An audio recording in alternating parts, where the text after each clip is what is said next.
Base has dropped on a Friday in Atlanta, Georgia. Soccer Down Here is live, Friday Flashback Edition, February 15th. Jason Longshore, John Nelson here with you this morning. We've got guests today, too. Joe Patrick, Dirty South Soccer, joining at 9:30. Mike Conti of 92.9 The Game joining at 10 o'clock. We'll get them to answer the Friday Flashback question. Favorite or least favorite, depending on how positive or negative you want to be this morning. Logos and or crests. Some teams go logo, some teams go crest. But favorite or least favorite team logos of all time. And yes, we're talking soccer. We're not going to get into other sports. And you can, I think a lot of you are going to say Atlanta United. That's completely fine. But we'd like to hear some others, whether they're American clubs, international clubs, whatever you want to go to. Share those with us on Twitter at Soccer Down Here. But John, we got to start with this because we talked about it yesterday during the show, and it's like Paul Tenorio was listening and finished up his column over at The Athletic. Good morning, Paul. We were finishing up the show about the LA Galaxy and their designated player situation. And this is a very interesting conversation that, yes, I feel like was ignored for a long time. I'm not going to hide from what I've said in that regard. I feel like there was a ton of focus about Atlanta United signing Pity Martinez before they sold Miguel Almiron, and that for some reason being strange. Well, the alternative is to be in this situation. The LA Galaxy signed Zlatan Ibrahimovic to a new deal, and now they have 4 designated players. They have 2 weeks to be roster compliant. Dennis DeClose, their general manager, is telling reporters that he's trying to restructure one of the 3 previous designated players' deals to be cap compliant. MLSsoccer.com and Paul Tenorio are both saying that Giovanni Dos Santos' contract is the one in question. It's impossible, according to Major League Soccer league rules. It is impossible to restructure his contract and have it truly not be a designated player contract. It can't happen with the way the league rules are currently set up. If it is allowed, then as Paul Tenorio says, they are going to have 4 de facto designated players this season. To allow that at this point, and Sam Stejskal of MLSsoccer.com reported after Tenorio's article went public. Stejskal reported and tweeted out this specifically, that, not sure if it'll end with clarity, but hearing that MLS will discuss LA Galaxy's proposal to restructure Giovanni Dos Santos' contract so he doesn't count as a DP in 2019 at the league's Product Strategy Committee meeting this weekend. And who's on that committee? Yeah, he's on the committee. Chris Klein's on the committee. I don't think he's going to push everything forward on his own, and if he does, then the league is going to look really bad. And one reason it's going to look really bad is something that a lot of people have talked a lot about and I think completely changed the narrative of where this discussion started. Leverage and the word leverage and what it means. I think anybody can look that up. The problem is if in February, on the weekend of February 16th, less than 2 weeks before you have to be cap compliant, roster compliant, if Major League Soccer allows this to happen, allows a paper restructuring of a contract to go from $6 million to $1.5 to not be considered a designated player, it would not be legitimate. It would be bending every rule possible to make it happen. If you allow that here, and in all the discussion in January was Atlanta United doesn't have leverage because they have to sell Miguel Almiron, which they still could have found a loan for Ezequiel Barco because they had another month. But that's a whole nother point to it. If you change it midstream after the European windows are closed, That is a horrible precedent to set for competitive balance in the league. Wouldn't be the first time the league rules have been bent to support the LA Galaxy and pushing the league forward, because at the end of the day, I think the league needs more than 3 designated players. But do it in the right way. Don't do it in this backhanded kind of way where after other teams made moves to follow the rules, if this had been on the table in mid-January and it had been allowed, would that have changed the potential negotiations on a Miguel Almiron transfer? Maybe. It could have. We don't know. We don't know. And before everybody jumps in and says, well, they were going to sell him anyway no matter what, I think they would have. I think they got the deal that they wanted to get, and I think everybody got happy at the end of it. But it would have changed the discussion. Now you're doing it when the windows are closed. Now you're doing it because the team can't take care of business according to the league rules. That is the wrong way to set up a competitive, professional sports league. It needs to change now. The league has grown too far from this. This feels like old school MLS where they are figuring it out on the fly. This is not figuring it out. This is not handling your business. That's what this is. This is not the LA Galaxy pushing and pushing and pushing to add players outside of the salary cap, which eventually resulted in the designated player rule. That grew the league. That was a good thing for the league. This is not handling your business.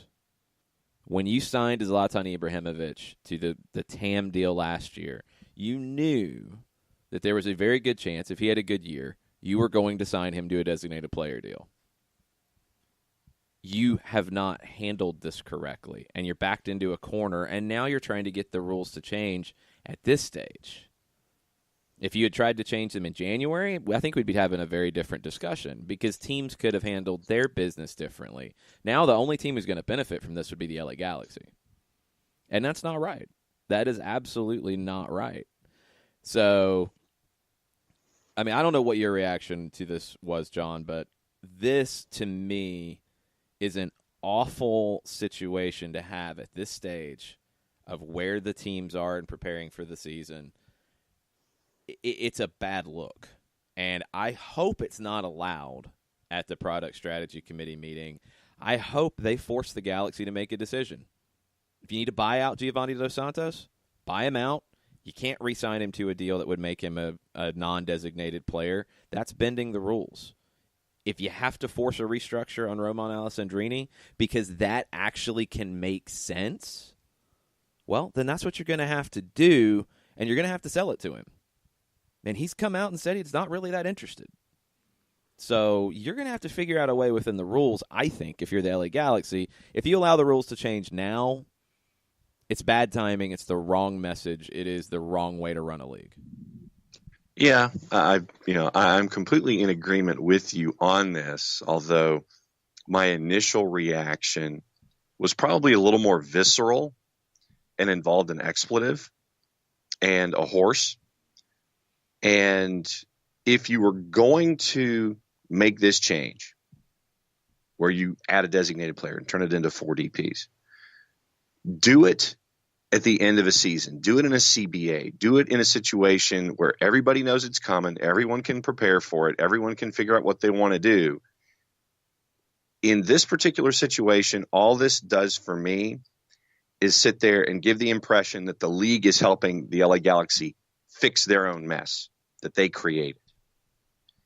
And I don't think it's right if the rules are bent, twisted, adjusted to help out one of your original partners in the number 2 media market, whatever. We've seen all this coming.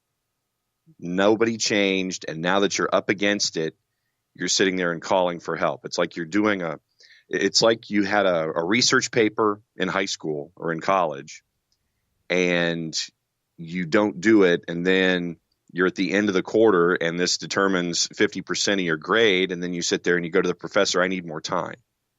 Well, why do you need more time? Well, I just do. It's too hard. And then the professor either tells you, yeah, you get it, or no, you don't. And this, for me, is one of those situations where the professor needs to sit there and say, no, you don't get extra time to do your research project. You knew what the research project deadline was. Got to do it because it's your grade. And this would smack of a lot of different things if the league decides that, yeah, okay, yeah, you can, restructure however you want to. But for me, it's sad on one level. It's disappointing on another level. And I want to see how the league responds to this because of someone not fixing far ahead of a time when they should have. It's not sad. It's wrong. It's not an unfortunate situation. It's a very bad way to try to get around the rules. And agree. I think Tenorio makes a good point that if this was going to be debated on SportsCenter and Sports Talk Radio in the same way, that there's no way they would ever try this. Because you can't. If you were going to change the way NBA free agency works in midstream after teams have made big deals, no. NBA TV, SportsCenter, The Jump would light itself on fire in this discussion. Same in any other league.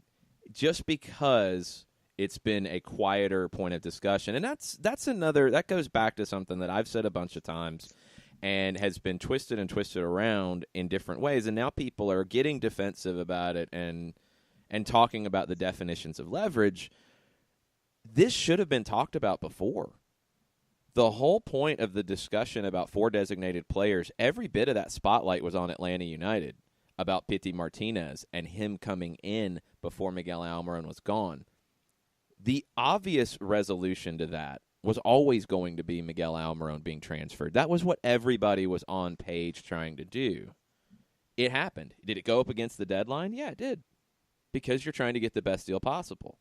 But that was what happened. Reportedly, the number came in as the same number it was a month before Pity Martinez was announced. Did it change anything? Sounds like it wasn't, at least according to Daniel Campos' comments on the Paraguayan radio. The number was the same. It didn't really change. Maybe some of the terms changed. Maybe different things changed. But you got what you got. You got what you were trying to get. Everybody ended up walking away happy. There was an obvious resolution to that. That's why I think all of the spotlight about why are they doing this, why are they doing this, why are they doing this, made no sense to me. And that's why I kept asking, why is this not being looked at for the LA Galaxy? Why is this not being talked about?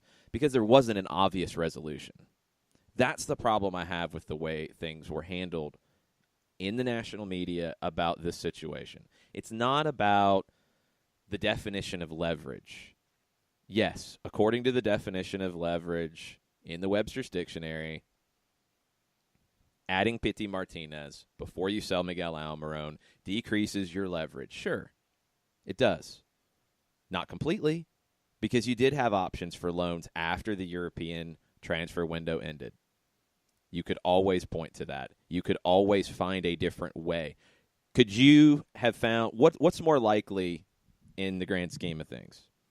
Finding a loan for Ezequiel Barco that meets the league rules, or petitioning the league about the rule that we have not seen publicly that was unveiled in the midst of all this discussion, that the loaned player's contract has to be fully paid by the team they're being loaned for if they're a young designated player to be off of your designated player slot. We didn't know that. That came out during the whole discussion. What's more likely? That happening for Ezequiel Barco to go on loan to a club in Argentina or Brazil, which were possibilities after the European transfer window closed, or the LA Galaxy transferring, loaning any of Roman Alessandrini, Giovanni Dos Santos, Jonathan Dos Santos. What was more likely? The Barco move. Choice Always. Always. There was no discussion of that. There was no question about that because the Galaxy made it clear they weren't going to trade Roman Alessandrini. Okay. So, when you talk about leverage and you talk about why and you put the spotlight on the Atlanta situation that worked out, that was designed to work out, that they had different solutions if it didn't work out for Miguel Almiron to go. Although, if we go backwards, again, Daniel Campos said that the sale price that was done was the price that was there, 4 weeks before, 5 weeks before. Yeah. So they knew where that number was. If they ended up accepting it, according to Campos, and again, this is from an agent, not from the club. This is all trying to connect the dots.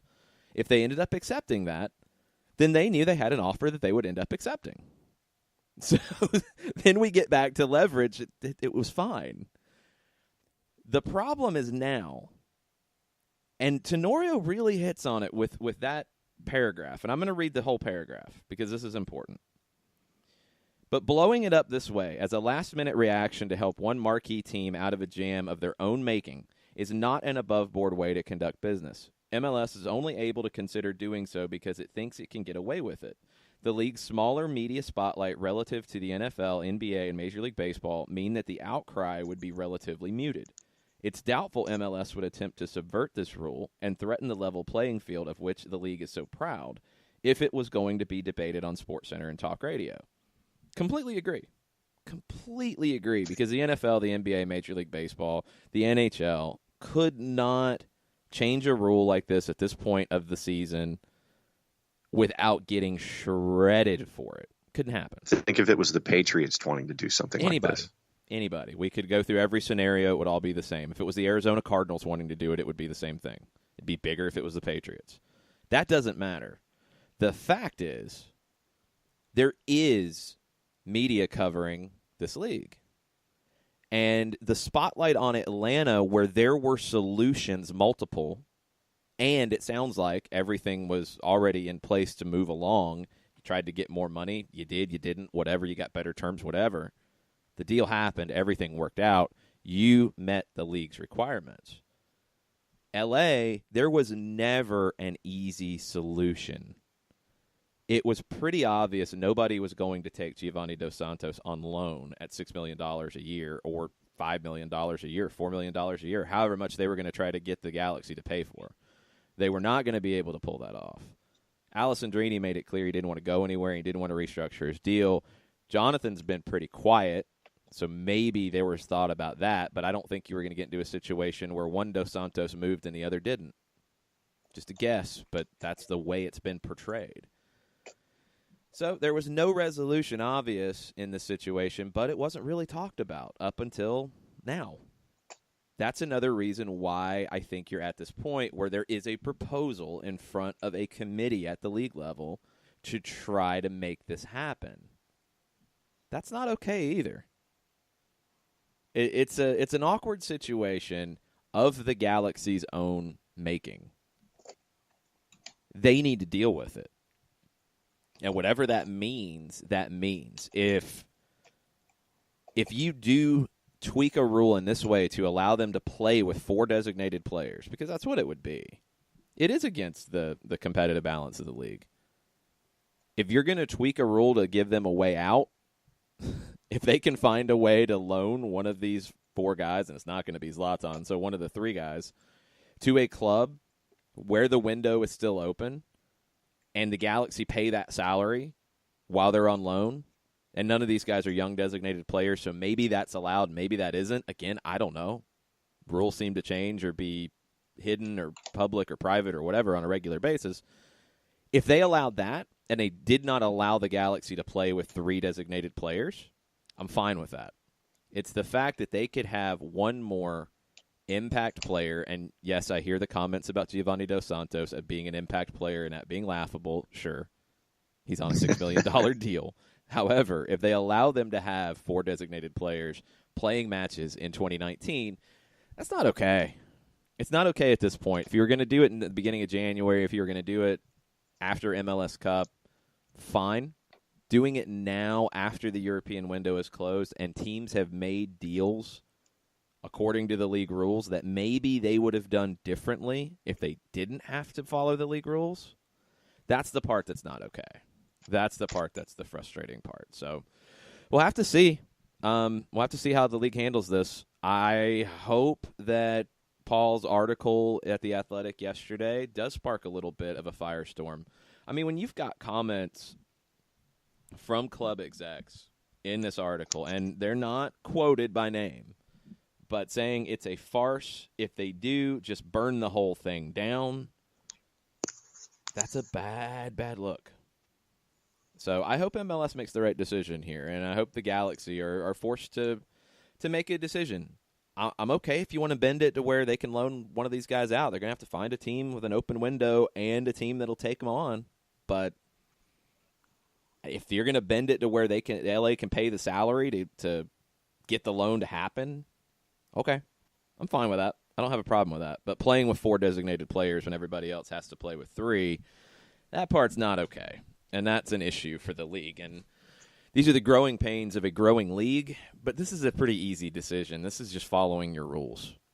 This is following your rules and also not changing them in the middle of things. It's not even as weird as when they added targeted allocation money going into the summer transfer window, because everybody got it at the same point. Everybody could deal with it at the same point, even if it was mid-season. This is changing it, and it would benefit one team only, for at least half of the season. And it sounds like it would not even really be changing the rule. It would just be allowing a team to break the rule for however long they're allowed to break the rule, which is not okay. So we'll see what happens. Keep an eye on it. I hope there's going to be more discussion about it, because I do worry about what Tenorio said, in that they might be able to pull it off because it's not going to be talked about that much. I hope it gets talked about. It's something the league needs to deal with correctly as it continues to grow. Teams do need to push the envelope. That part's good. But not in this situation where you just didn't take care of your business correctly and now you're looking to be bailed out. That's frustrating. Let's take a break. Love to hear your thoughts on this on Twitter @SoccerDownHere. Share them with us. We'll be right back.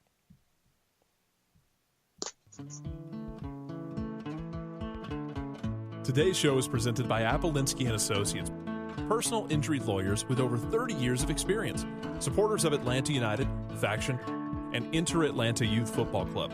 If you've been hurt in a wreck, contact Steve today at steve@aa-legal.com or call in 24/7 at 404-377-9191. The initial consultation is free.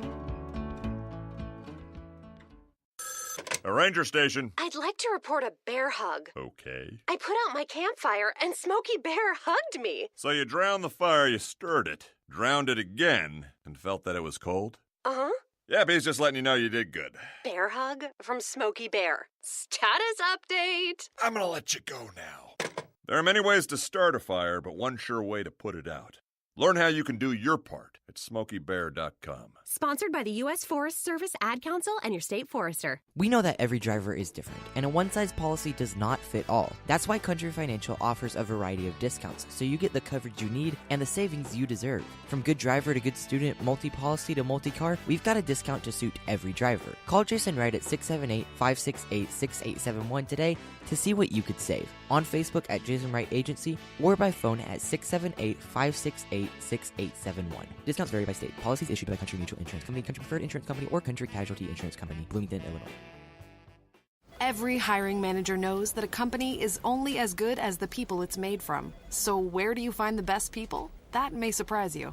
Meet the grads of life. Young adults of unique determination and experience. An ideal fit for your company in an entry-level position, internship, or even mentorship. They might not have every qualification you typically look for, but they're exactly who your company needs. This is talent worth knowing about. Go to gradsoflife.org to learn how to find, cultivate, and train this great pool of untapped talent. Brought to you by the Ad Council and gradsoflife.org.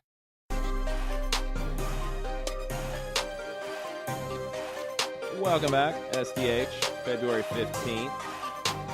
This one's struck a little bit of a nerve, which I figured it would. We'll get Joe Patrick's thoughts on it at 9:30 when he joins us from Dirty South Soccer. Eric Schwartz asks a question: which Eastern Conference team with fewer than 3 designated players would benefit most from a Giovanni Dos Santos loan if the LA Galaxy paid his salary for 2019? It's a good question.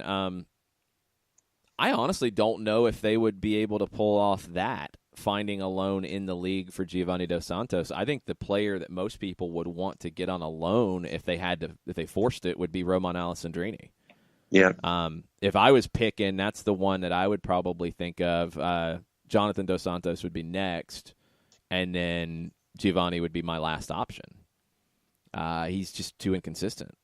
But look, if they force Giovanni to be loaned because of all this, who would benefit in the East? Cincinnati, because they need some attacking spark.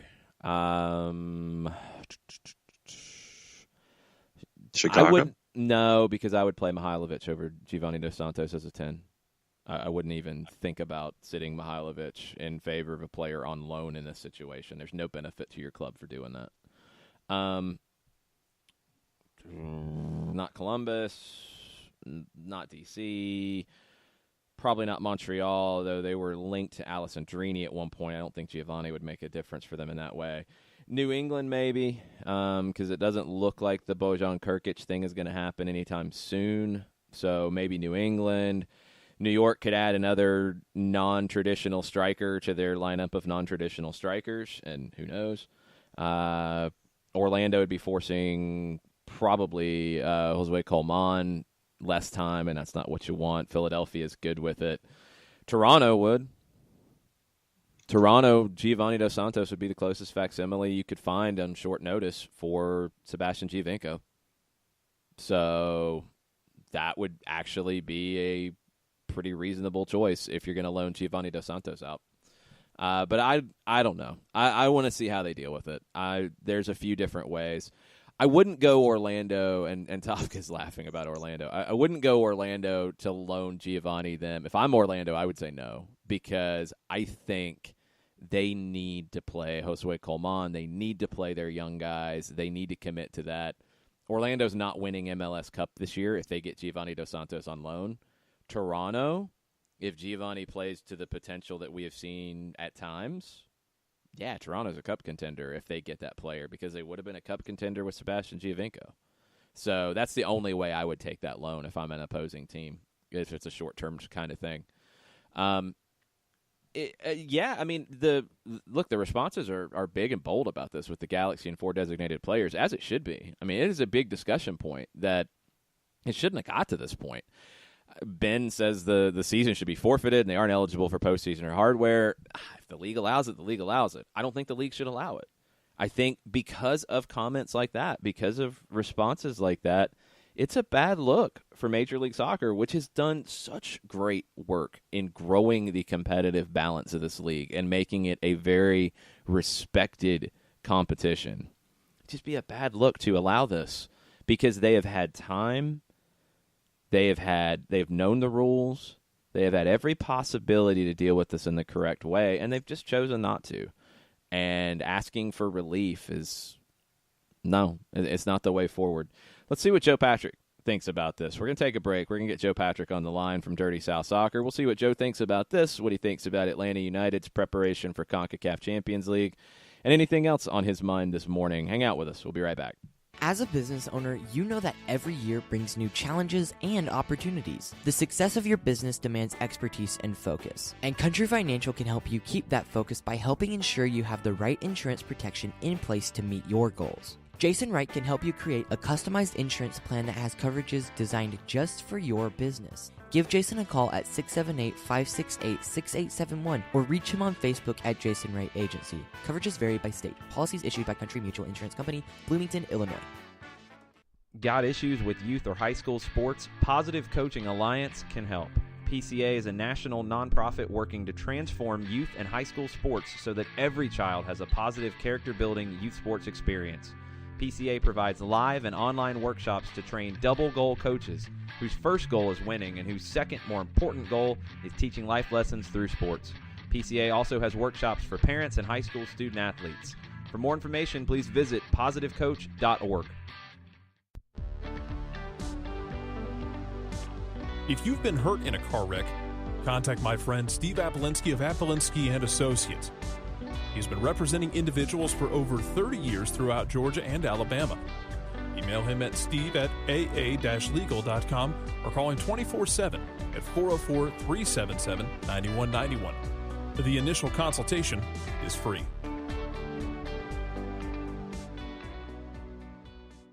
I adopted Bento in 2010 from a shelter. This cat makes me make art. He's always motivating me to draw pictures of him. He just is motivating artistically. He's my best friend, but a lot of people know him as Keyboard Cat. Keyboard Cat, YouTube star and shelter pet. Amazing adoption stories start in shelters. Start yours today. Visit theshelterpetproject.org to find a pet near you. Brought to you by Maddie's Fund, the Humane Society of the United States, and the Ad Council. Welcome back. Friday edition of Soccer Down here, February 15th. It's a Friday flashback, and the question on the table is your favorite and or least favorite logos or crests in the world of soccer. We have a guest now, Joe Patrick, Dirty South Soccer. Joe, do you have what his favorite is. Any choices for best or least or worst crests, logos in the world of soccer? I think one of my favorites is actually Colo Colo in Chile. Ooh, they have a cool nice. They have a cool kind of, it's pretty unique. Yeah, that's probably my favorite, or one of my favorites. There's so many to choose from, but that's one that stands out at the top of my brain. All right, cool. Share any others on Twitter with us at Soccer Down Here. The conversation is getting rolling there on the logo side. It's also getting rolling on the 4 designated player situation the LA Galaxy have forced themselves into. I've been yelling about it a little bit this morning. What do you think about this whole situation with the Galaxy stuck on 4 DPs? They're proposing a restructure of Giovanni Dos Santos' contract that would make him a non-designated player. There's a league meeting this weekend that could see that allowed. What do you think about the whole situation? Well, this would just make total sense if this is the way that the league rules get changed, because for anybody who's been following MLS since before Atlanta United came into the league, this is how the league rules change. They change based on how they can help appease the yuppies in Los Angeles. So I would not be surprised. I'm joking when I say that, of course. I have. There's a lot of truth to it. The designated player rule was made for the LA Galaxy. Additional cam supposedly was because of the LA Galaxy as well. Yeah, that's right. So, it kind of wouldn't surprise me. It was funny. I was laughing to myself just thinking about the question that you guys were talking about in the last segment. If they were able to loan Giovanni Dos Santos, the team that benefits most from that is LA Galaxy. I mean, I don't know. Like, there aren't that many teams who would want him, and that's the exact problem that they have right now in trying to get rid of him. They just it's one of those albatross contracts, and you see them across all sports. In some leagues like the NBA, those can actually be, those can be desirable for some teams who are trying to tank. But in MLS, it's a little bit of a different scenario with the whole designated player rule. So, it's a messed up kind of situation we find ourselves in here. I would honestly be surprised if they did change the rule at this late stage. I mean, it just would send such a bad message that, and it would like kind of tempt other teams, I think, to try to do something similar. And then if MLS didn't go along with trying to help them out, then they may have some sort of grievance saying, "Look what you did for the Galaxy," that kind of thing down the line. It would just open up Pandora's box for a lot of chicanery that I just don't want to see. So. I don't know. Hopefully it gets sorted out one way or the other, though. Salary chicanery. I guess that's the phrase of the day. But getting to Atlanta United here, they go out to California. I'm sure that you had your to-do list of things that you were looking to try to get some ideas on as they're getting ready for Herediano. What was on your list of things that you wanted to see that you've highlighted, and what would have been your takeaways from their time in California? Yeah, you're right. And it's fair to say that list changed about halfway through after a big piece of news dropped, I think Friday at around midnight, regarding Darlington Nagbe. So things kind of changed at that point. After that news became apparent, I kind of wanted to know exactly how this team was going to function. We saw a little bit of it before that because he wasn't playing with the first team. And then after that news came out, I took much more of an interest in how the team progressed the ball from back to front without him in the lineup, because he's obviously he's involved in ball progression. When I talk about ball progression, I just mean, how does the ball move literally from the defenders on the ball to the attack? And he's obviously such a big part of that. So that was a big focus for me in trying to kind of piece together what I could from the information that was available to us and trying to track these games that were closed door and whatnot. And I think it'll be interesting to continue to watch even against Herediano, because like I said, we weren't able to really see it with our own eyes about how this team performs tactically. And I think there will be a bigger onus on the wingbacks to help with that ball progression if Darlington Nagbe is indeed not going to be playing for Atlanta United this season. They're going to have to figure out some ways to, get around that issue of him being who LGP quote unquote called the problem solver, where, you have a problem, you pass the ball to Darlington and he solves the problem for you. They don't necessarily have that guy on their roster anymore. So now you kind of have to be more thoughtful in how you approach the buildup. You can't just get yourself into trouble and then give it to Darlington anymore. So that's going to be something that will continue to look at. And then the other thing was just I wanted to see how these attacking players kind of lined up together. Obviously, with Pity Martinez coming in for Miguel Almiron, different kinds of players. So I just kind of wanted to see how they function, how he functioned in this style of team. And safe to say he's alleviated any and all concerns that I had. Not that I really had any concerns, but he's been a delight to watch, even in the games that we weren't able to see. He seems to be the standout guy on social media in terms of making all the highlight plays. So all good on that front. I think that the Darlington Nagbe void, where it's kind of still wait and see, but it seems promising. The team seems to have performed relatively well this season. So, and then I guess one other thing to tack onto that is just how this team, I think it's going to be a process for them throughout the season and how they deal with, again, Jeff Lorenowitz and Michael Parkhurst. We said this all last year, or at least I did, and turns out they didn't need replacing at all or even rest. Those guys seem to be like rocks throughout the entire season, but you always have to be prepared for when you have players that are that important to the team that are at the age that they are. You have to have a contingency in place in case an injury happens or they need rest, they need rotation.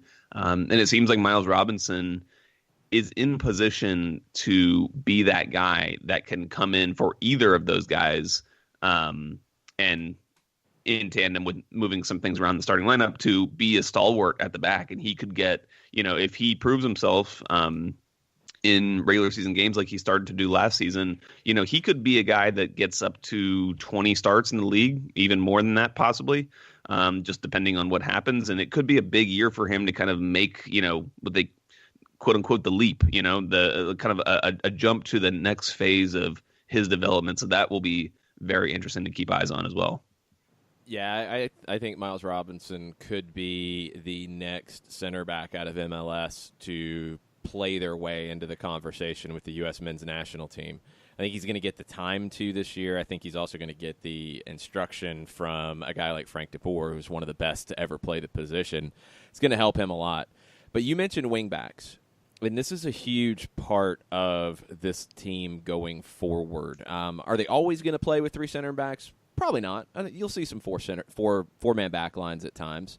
But at the beginning of Atlanta United's run in 2017, you didn't have wingbacks. It wasn't really until 2018 where we saw the 3-5-2 come into play, and you saw Julian Gressel show what he could do as a wingback. Different people on the left side. Now it looks like you're going to be in a situation to open up against Herediano where you're going to play with wingbacks, probably Gressel on the right side because of the Escobar injury. Who do you start on the left at Herediano in the first leg of the Concacaf Champions League round of 16? Do you go Brek Shea? Do you go George Bello? Do you go Mikey Ambrose? What are you thinking? I think just to start the season, if it were me, I would probably go with Brek Shea. I just think that, just leaning on his experience, he's been through it all. He's been through MLS. He's been through Europe. He's experienced so much in his soccer life as to where and his regular life as to where George Bello is, just very much in the infancy. And that's not to think that I think that he's necessarily a better player overall than George Bello, or won't be, or will make more starts over the course of the season as George Bello. I just think that he's a better fit right now for you to go into this very foreign environment in a foreign competition in Costa Rica in Concacaf Champions League, where you want that experience, you want that know-how of how to get things done, of being able to manage the situation both physically and mentally. So I think that I would start with Brek Shea, but I definitely think it's going to be a great competition for those two to have throughout the season. And they're a perfect kind of tandem for each other. They both like to obviously get forward. They can both. Well, I would actually say George Bello is probably the more competent defender, but Brek Shea gives you that physicality that George Bello doesn't have. So they have traits that are, they complement each other very well, and rotating them in and out. I think sometimes a problem that some managers have with their fullbacks or their wingbacks is that they have two guys at wingback, but they play very different styles of game.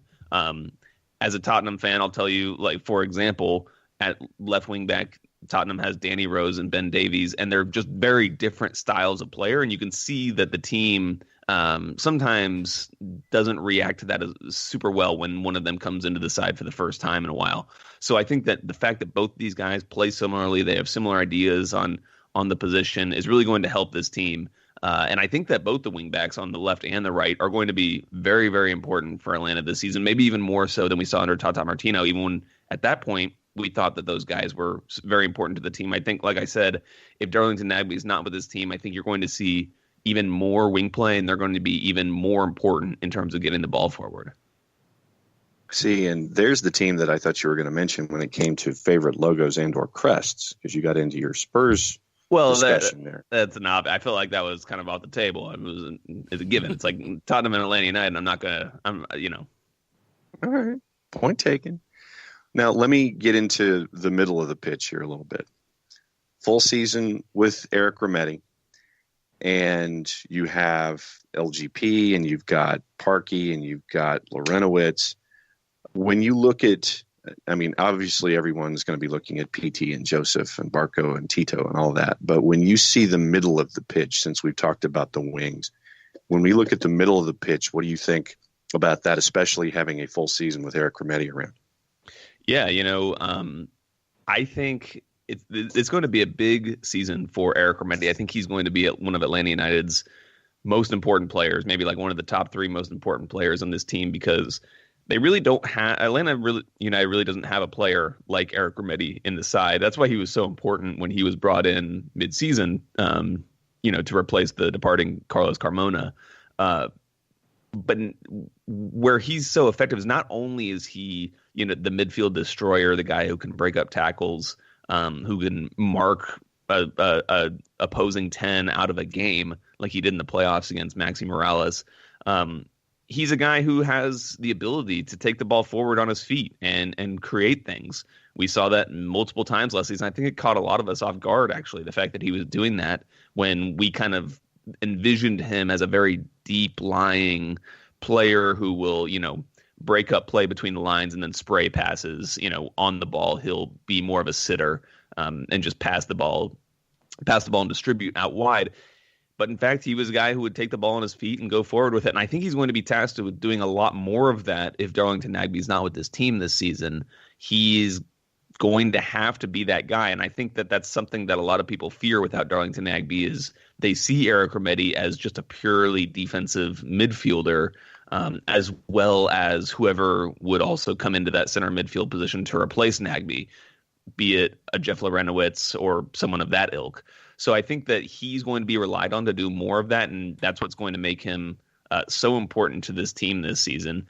I think that, like I said, I think also you'll see some of Ezequiel Barco coming to drop deeper.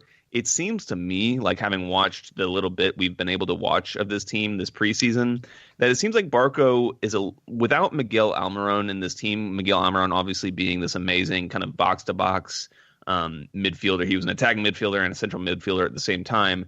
I think that without him, it gives Barco license. Barco feels the freedom to be able to do some of those things that Miguel Almiron did, at least tracking back to pick up the ball and help move it forward. So I think that we'll also see a lot of Ezequiel Barco in those kind of deeper central areas. And he'll help the team in transition. A lot of this in some of the same ways that Miguel Almiron did. We always raved about Miguel Almiron in those transition situations, and I think that we're likely to see Ezequiel Barco pick up some of those responsibilities. He won't necessarily be playing in the same position and having the same movements as Miguel Almiron did, but I think that he will be kind of helping fulfill a lot of those tasks that Miguel Almiron provided during a game. Yeah, it's a subtle difference. I mean, you look at the way the team played last year, and Miguel Almiron was dropping deeper into midfield from a 10 position. Now with this one, or as a second forward sometimes, I think with this one in a 3-4-3, you're going to see Ezequiel Barco drop kind of into a 10/8 role from a forward role in the 3-4-3, and Pity Martinez will stay up higher with Joseph. The rotations are going to be interesting, and it's something that Scott French hit on the article over at MLSsoccer.com this week, looking at what will change. And Frank de Boer mentioned, wanting to be more explosive than they have been in the first 2 years, and a lot of the players mentioned that the way you get there is you have the right positioning off the ball, and you have the right rotations defensively to give you that base. What are you worried about in that regard? Playing a little bit different style, not hugely different, but a little bit different, and not really getting a chance to test it in a competitive situation until you're on the road in Costa Rica.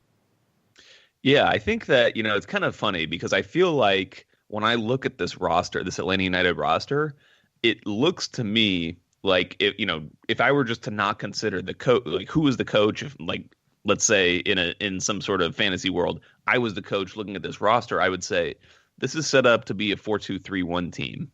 That kind of seems to suit the at least the top end talent the best. That kind of puts everyone in an ideal situation. But with Frank de Boer, he's never been a 4-2-3-1 guy. He's not been a double pivot type of coach. He's wanted to, play with a certain system, whether it's a 4-3-3 or a 3-4-3. And so I highly doubt that we would see a 4-2-3-1 system, which then goes to what you were saying. It's going to be kind of some shuffling of players throughout a game in terms of where they rotate, where they fill in on the field. I think what I'm most interested in seeing is how the team deals with basically only having two central midfielders. Because in this formation, the way I'm looking at this is more like a 3-4-3, where your front three are Ezequiel Barco, Pity Martinez, and Joseph Martinez. Those three will be fluid. I'm not saying when a lot of people envision a 3-4-3, they think, the front three is two wingers and a forward. And I don't kind of see it that way. I just see it as three attacking players, three players who pretty much have fluidity to move wherever they want to try to help the team score goals. But they don't really have defensive responsibilities so much, except for just pressing, generally trying to press up the field. So it's going to be interesting to see how Eric Remedi and whoever his midfield partner is, I tend to think it's going to be Jeff Lorenowitz, how they deal with a lot of teams probably trying to overload them in that situation. And if teams do try to come out with a 3-man central midfield or a diamond midfield where they can get four guys in around those two, who steps into midfield to help? Is it an LGP and then Franco Escobar trying to step up from the back to try to fill in those gaps, or is it Ezequiel Barco dropping deeper? That's going to be something this team wrestles with throughout the season, and I don't think it's going to be perfectly smooth. I think we're probably likely to see some goals given up and some kinks being worked out throughout the season. But hopefully by the time they get to MLS postseason, they can kind of be clicking on all cylinders in that regard. And we saw that last year with Tata Martino, where it was tinkering, and then finally you have your system ready for the playoffs that you can stick with. So it'll be interesting to see how that evolves for sure. All right, so we're less than a week away. What's coming up at Dirty South Soccer to get everybody ready for Concacaf Champions League? Yeah, we're finally. It feels like it's been a long time. It has not been a long time since we had a game week to prepare for. But yeah, we'll have a great kind of Parker Cleveland has a season pre-crap, as he's branded his previews. So we'll be all about previewing this Herediano game. There will probably be some news that comes out, just roster wise over the next week or so. I would think, and maybe have a secret feature or two coming up. I cannot reveal what that will be, but stay tuned. The identity of the feature. Yes, yeah. I cannot reveal my sources or the inner workings, but things are brewing. Things are brewing in the lab. So stay tuned. Features. Craziness over at Dirty South Soccer. Looking forward to it. Joe, thanks, and we'll talk to you on Tuesday next week. All right, sounds good. All right, Joe Thanks, Patrick, Joe. Dirty South Soccer. Make sure you're following Dirty South SOC on Twitter for secret features and such. We'll be right back after this. Today's show is presented by Apelinsky & Associates, personal injury lawyers with over 30 years of experience, supporters of Atlanta United, Faction, and Inter-Atlanta Youth Football Club.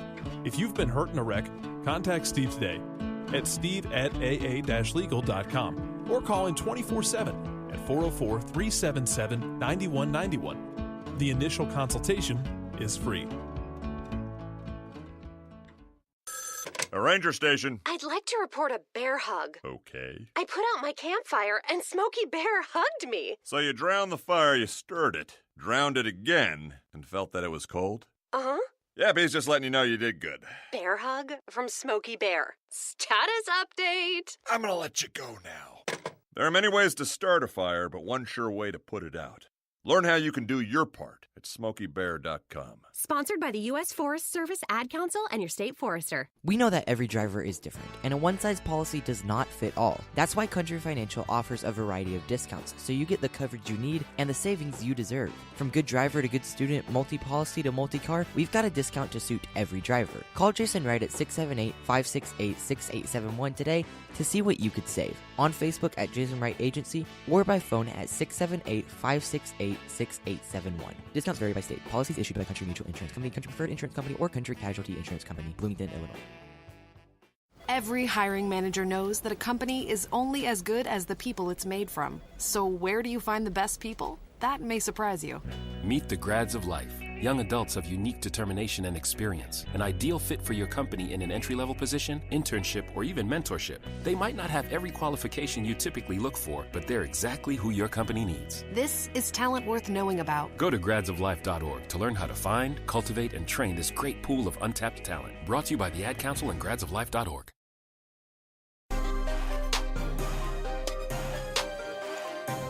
Welcome back, Soccer Down Here. Friday Flashback is your favorite crests, favorite logos, or least favorite if you want to be the negative one today. And we'll probably have some of both as we get into hour number 2. We'll see what Mike Conti thinks here at 10 o'clock for his favorite and least favorite crests and logos and such. Does Penn State have a soccer team?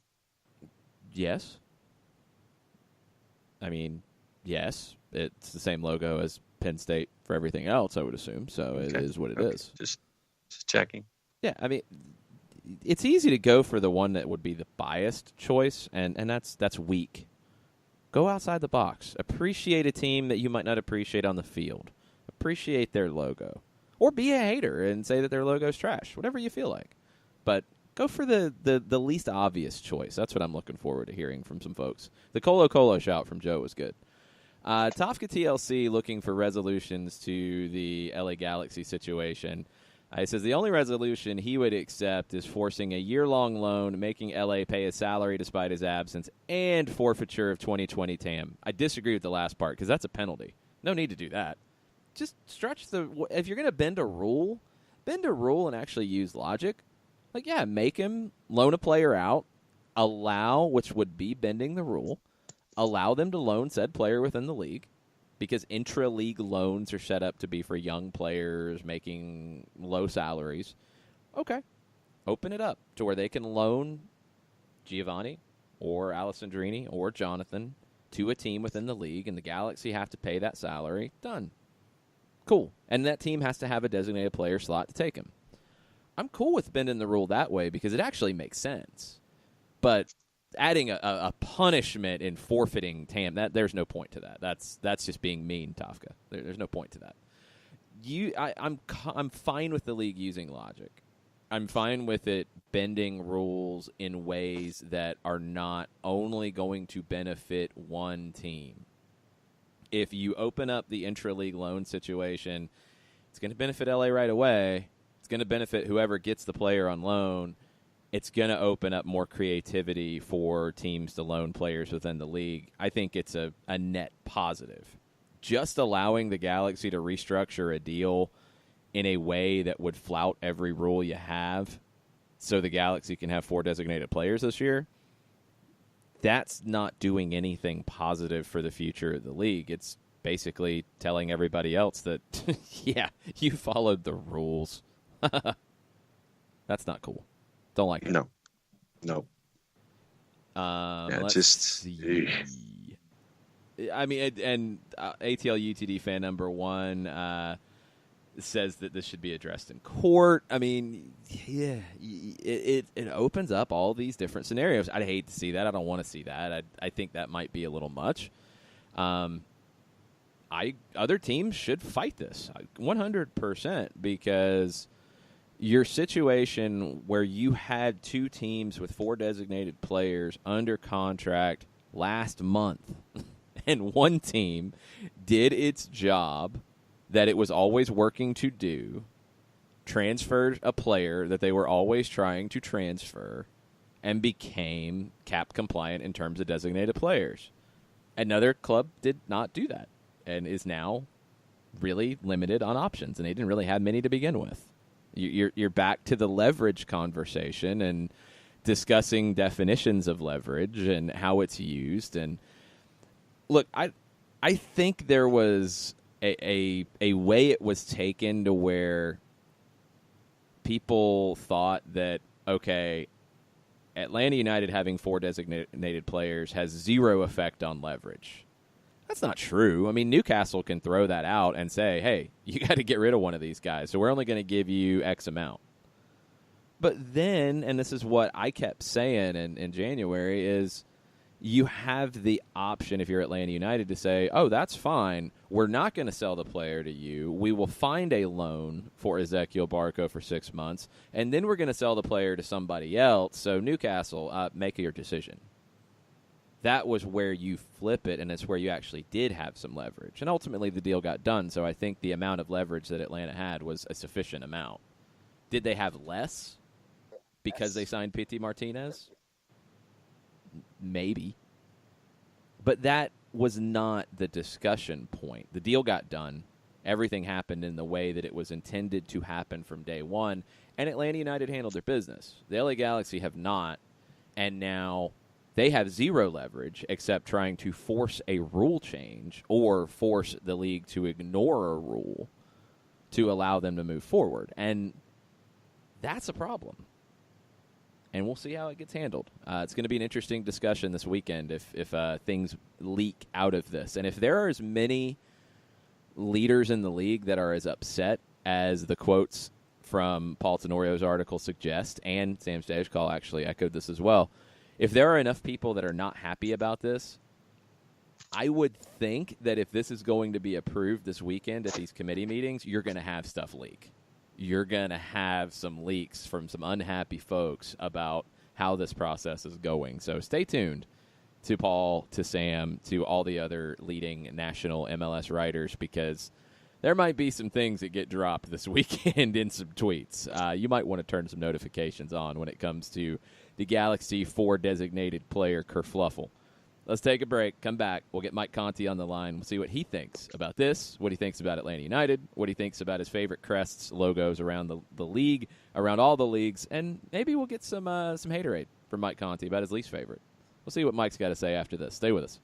As a business owner, you know that every year brings new challenges and opportunities. The success of your business demands expertise and focus, and Country Financial can help you keep that focus by helping ensure you have the right insurance protection in place to meet your goals. Jason Wright can help you create a customized insurance plan that has coverages designed just for your business. Give Jason a call at 678-568-6871 or reach him on Facebook at Jason Wright Agency. Coverages vary by state. Policies issued by Country Mutual Insurance Company, Bloomington, Illinois.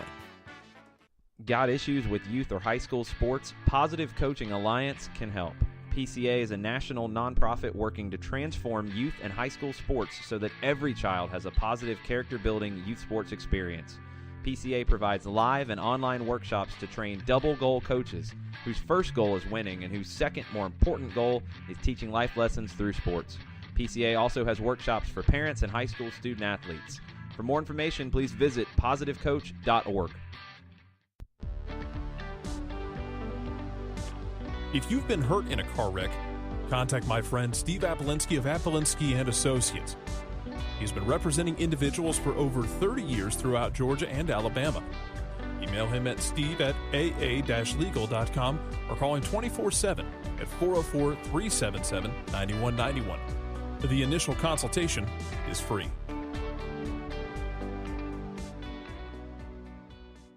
I adopted Bento in 2010 from a shelter. This cat makes me make art. He's always motivating me to draw pictures of him. He just is motivating artistically. He's my best friend, but a lot of people know him as Keyboard Cat. Keyboard Cat, YouTube star and shelter pet. Amazing adoption stories start in shelters. Start yours today. Visit theshelterpetproject.org to find a pet near you. Brought to you by Maddie's Fund, the Humane Society of the United States, and the Ad Council. You're listening to Soccer Down Here daily on SDH Networks, a division of OSG Sports. Find us at Soccer Down Here on Facebook and Twitter. The time is now the top of the hour. Peep, y'all. Hour number 2, kicking it off, Soccer Down Here, Friday, February 15th. We've talked a lot about 4 designated players and league rules being bent to allow it. Sherbs with the comment of the day so far. I don't know why MLS being whose line is it anyway is so shocking when it's written in plain English in the CBA. Yeah, Sherbs, you're right. You're 100% correct. Mike Conti's with us now. Mike, what do you think about this whole LA Galaxy, 4 designated players, petitioning the league, trying to restructure a deal from $6 million to $1.5 million? Chicanery. Yeah, I mean, shenanigans, obviously, but I'm also a little bit conflicted because, in a way, shouldn't we want more clubs to have 4 and 5 and 6 and 7 designated players? Kind of like what Atlanta United probably would want to do if it were, legal.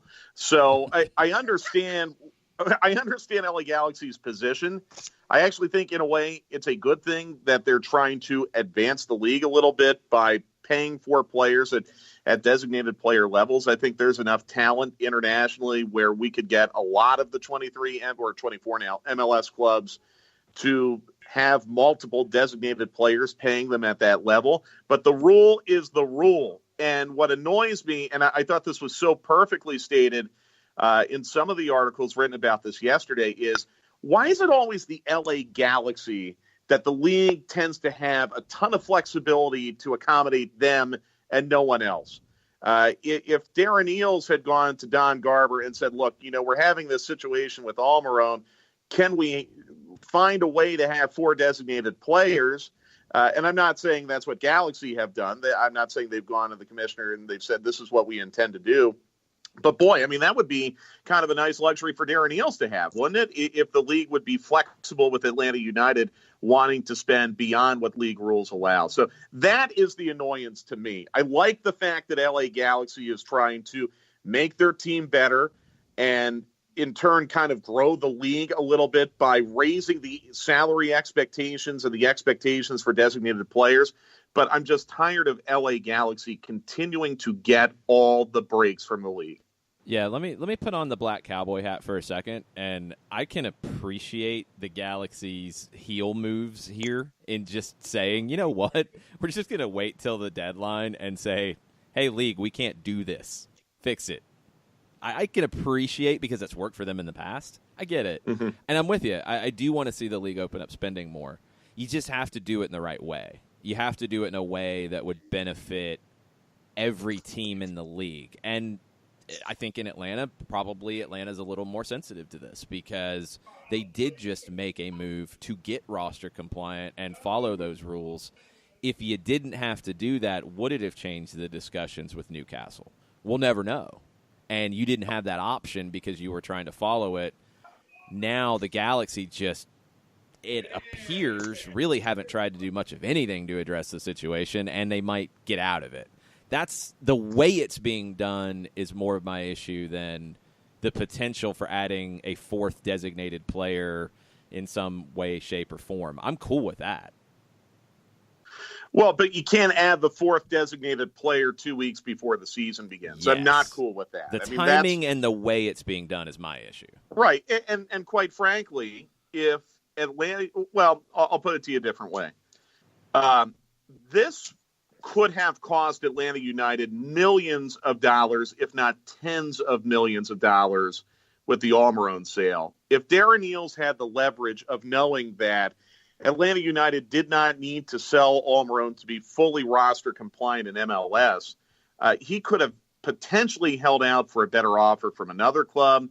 He could have potentially held out for more from Newcastle. He could have potentially held out until the summer transfer window. I mean, I think there is a real financial impact here on Atlanta United. I'm fascinated to see what the fix is going to be to this because it sounds like Gio Dos Santos is the contract in question, right? If he ends up taking less guaranteed money, how does the players' union react to that? That's not going to be okay with them either. So I don't understand what the wiggle room is to get out of this short of changing a league rule 2 weeks before the roster compliance deadline. And that, to me, is an enormous problem and wholly unfair to the competitive balance of the league.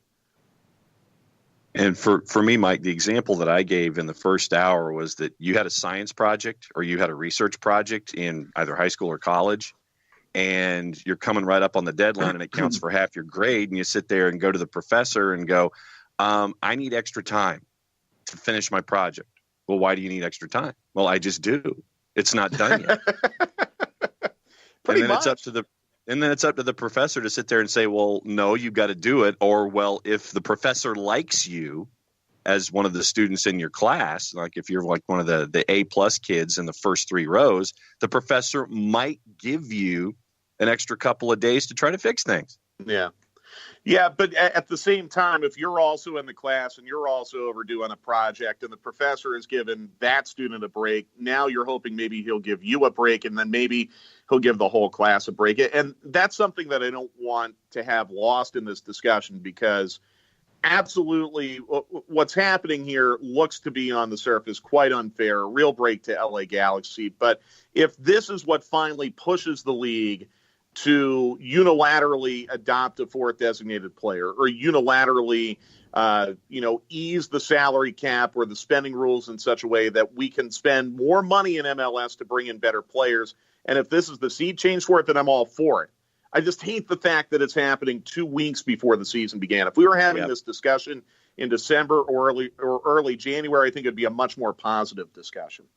Yeah, absolutely. It'd be very different if this had happened at the beginning of January when that European window was still open. And I think you're right. It would have absolutely given a different wrinkle to the Newcastle negotiations on Miguel Almiron because you would have had the possibility to say, you know what? We don't have to take this deal now because we have a very easy solution. I think there were solutions that were going to be difficult that you could have found, and you used that to get what you could out of Newcastle. If you didn't have the situation about 4 designated players, then, yeah, you could have absolutely played hardball and said, you know what, we're going to wait till the summer, and you're not going to get the player, and we're going to sell him for more money. That's the frustrating part here. I got a feeling that with some of the quotes that Tenorio and Stejkal have reported from other league leaders, other league execs, this is not going to be quiet. And I don't think whatever negotiation is happening this weekend with committee meetings, I don't think it's going to be a quiet one. I think we're going to hear about this all weekend as this thing twists and turns. Well, how do you think this gets resolved? I mean, is it as simple as Dos Santos taking less guaranteed money and then you alienate the players' union? Ahead of a CBA. Yeah, right. The CBA exactly. discussion. Yeah, I mean that when that's going to be contentious enough as it is, does the league force a trade? I mean, does it get to the point where the league takes a hard line and says, no, I mean, this is the way it is. He either takes less guaranteed money or you've got to do something else to get roster compliant. That would be fascinating. I think you have three ways out. I think there are three ways logically that this can be resolved and keep some integrity of the league rules. I think you can restructure Roman Alessandrini's deal pretty comfortably to add on years, and he's at 1.8 from last year, to get him down to a 1.5 cap hit by giving him more years and spreading things out a little bit. That's doable, okay? And that's doable under the league rules currently. You're not even having to bend anything. That's just him agreeing to it, and it sounds like he doesn't want to. The other one would be, one thing we don't know is if they loaned one of their designated players to a club in, right now, there's a few windows open, but Brazil, Argentina are two obvious ones. You loan one of your designated players to that club, and you pay their salary. So he's off your roster, but you're paying the salary because you're trying to find a loan on short notice. Does that clear up the designated player spot? I'm okay if it does. I can logically follow the rules there and make that work in my mind and be okay with it. The other one is a bigger stretch, but would be to allow a loan within the league. You have intra-league loans, but they're set up to be for young players making small salaries. You allow the Galaxy to loan a player within the league to a team that has a designated player spot, and the Galaxy pays the salary. The thing that I don't like if it happens is the Galaxy being allowed to play with essentially 4 designated players. That's the biggest issue I have. If you get out of that, and you have to bend rules to do it to where the Galaxy don't have a competitive advantage by having 4 designated players on the field, I can work with it in this situation as long as it does what you said, Mike, and it starts to open this conversation up about we need more designated players or we need more cap room or something, right? Because the league is at that point. Right. I mean, the thing that stands out to me is if you look at Atlanta United, I look at them as having maybe 4 or even 5 designated player caliber players out on the pitch at one point, where it could be Pitti, Barco, Tito, who was a designated player, is not anymore, and Joseph. And I would even count LGP as someone who could potentially one day get designated player type money. But Atlanta United worked within the confines of the rules and made it so they were in compliance. That's a credit to Atlanta United. From the competitive balance standpoint, I mean, I get what you're saying where LA Galaxy could have 4 designated player quality players out there at one time. But if Atlanta United can find a way to make it work, then I think you need to hold all the other clubs to the same standard. And I think Nick Alifi had a great tweet here just a second ago. He says, "This shows me that the MLS brass watched the Almiron transfer unfold, realized the issues with league rules regarding international transfers, and lurched to provide more flexibility. Not good timing, not really fair, but better down the road for the big spenders." And I think that last part is absolutely true. I just hate the timing of it. It's awful. Yeah, it's the timing that I have the biggest issue with. If you had done this at the beginning of January, if you do it going into the summer window, which they've added TAM at that stage, which is weird because it's the middle of your season, but at least the door opens at the same time to go use the TAM. Okay. Here, where one team is only going to be able to take advantage of it in the short term, and whatever resolution's allowed, it might be something just for the Galaxy to take advantage of. It might not change a league rule. It might just let them break a league rule. And that would be the absolute wrong thing here. If this is at least talked about from a long-term strategy, I can swallow it, but I don't like it. If you allow them to break the league rule, then it's open season for Atlanta United, LAFC, Toronto, your bigger club. And if I'm the owner of Minnesota or Orlando, or if I'm Bob Kraft in New England, or if I'm Stan Kroenke in Colorado, or if I'm Jimmy Haslam in Columbus, then I'm really, really, really concerned, because it creates this open season now where if LA Galaxy is allowed to flout the rules, all the other big clubs will follow in lockstep. And there would be nothing to stop Darren Eales from doing it too, outside of some transfer windows being closed. I mean, there would be absolutely nothing to stop them. So it's a critical point for the league right now, because you want to have clubs that want to do it the right way, grow the league, spend big, but not everyone is there at this point right now, and you've got to, unfortunately, kind of take them into account as well in this discussion. So, he said, 14 minutes into this particular topic, what else is on your mind these days, Mike? Because we're less than a week away from actual soccer on the pitch. Well, John, I've been looking at the weather forecast in Costa Rica very carefully. That probably won't surprise you, right? It actually looks like it's going to be beautiful. Like, I think low 80s during the day, upper 60s Thursday night. It looks like the weather for the return leg isn't going to be bad either. Remember how everyone was all upset about being at Kennesaw in February and how it could be really super cold and wintry conditions could come into play? It sounds like, at least right now, 13 days out, that's not going to be an issue. So I'm excited. I'm excited for tonight. I think, this event with Roger Bennett, there's not really a whole lot of suspense about what the kit's going to look like, but I think it's going to be fun just all being together again. I know that the team is probably very relieved to be back in Atlanta. 2 weeks training in Southern California, where all you can really do is look at yourselves in the hotel and maybe, go to Target and get a Mountain Dew.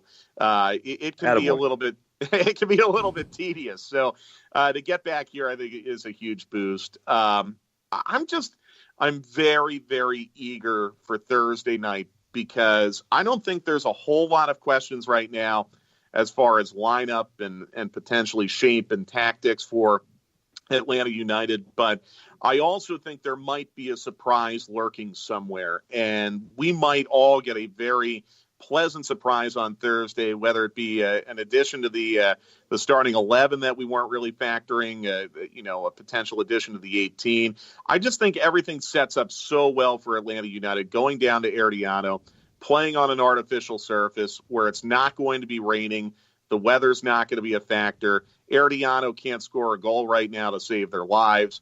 It would be a really good opportunity for Atlanta United to go down there and get a road goal or two and not have to coast at Kennesaw in 13 days. I'm not suggesting that, but just feel confident that that you can approach the next week, which will be an extremely busy week with Herediano on Thursday and DC United on Sunday, and not have to suffocate on the pressure of needing to get a big result at home to advance. Let's play a little bit of fill in the blank then. If Atlanta goes to Herediano and wins, blank happened. Mm-hmm. And if Atlanta United goes to Herediano and loses, blank happened. What do you think? If they go there and win, to me, that would tell me that they played mistake-free soccer. You didn't have a howler let in by Guzan. That back line, if it is a 3-4-3, your three center backs, and I think Miles Robinson especially would be on the spot, just because he's a little bit less experienced than Parkhurst and LGP. I mean, that would tell me that Miles Robinson probably played a solid game. That Remedi and Lorenowitz were your rocks in the midfield as you expected, and that they were able to get the service to Joseph. So they played mistake-free soccer. If they go down there and lose, then blank happened. I would be, just based on what we've seen in the preseason and the very little bit that we've seen of Herediano, that would tell me that the atmosphere at the park, something got to this club. And I think it's really, really important to point out, Atlanta United is not going down to Costa Rica for a week. They're not going to go down there for 5 or 6 days and train and be in the middle of all that hype. They're literally going down there Wednesday night. They're going to the park on Thursday. They're playing. They're coming home. It reminds me a lot of some college football coaches where they'll have their team stay 40 or 50 miles outside of town because they don't want to be in Tuscaloosa or Athens or Knoxville around all that hype the night before the game.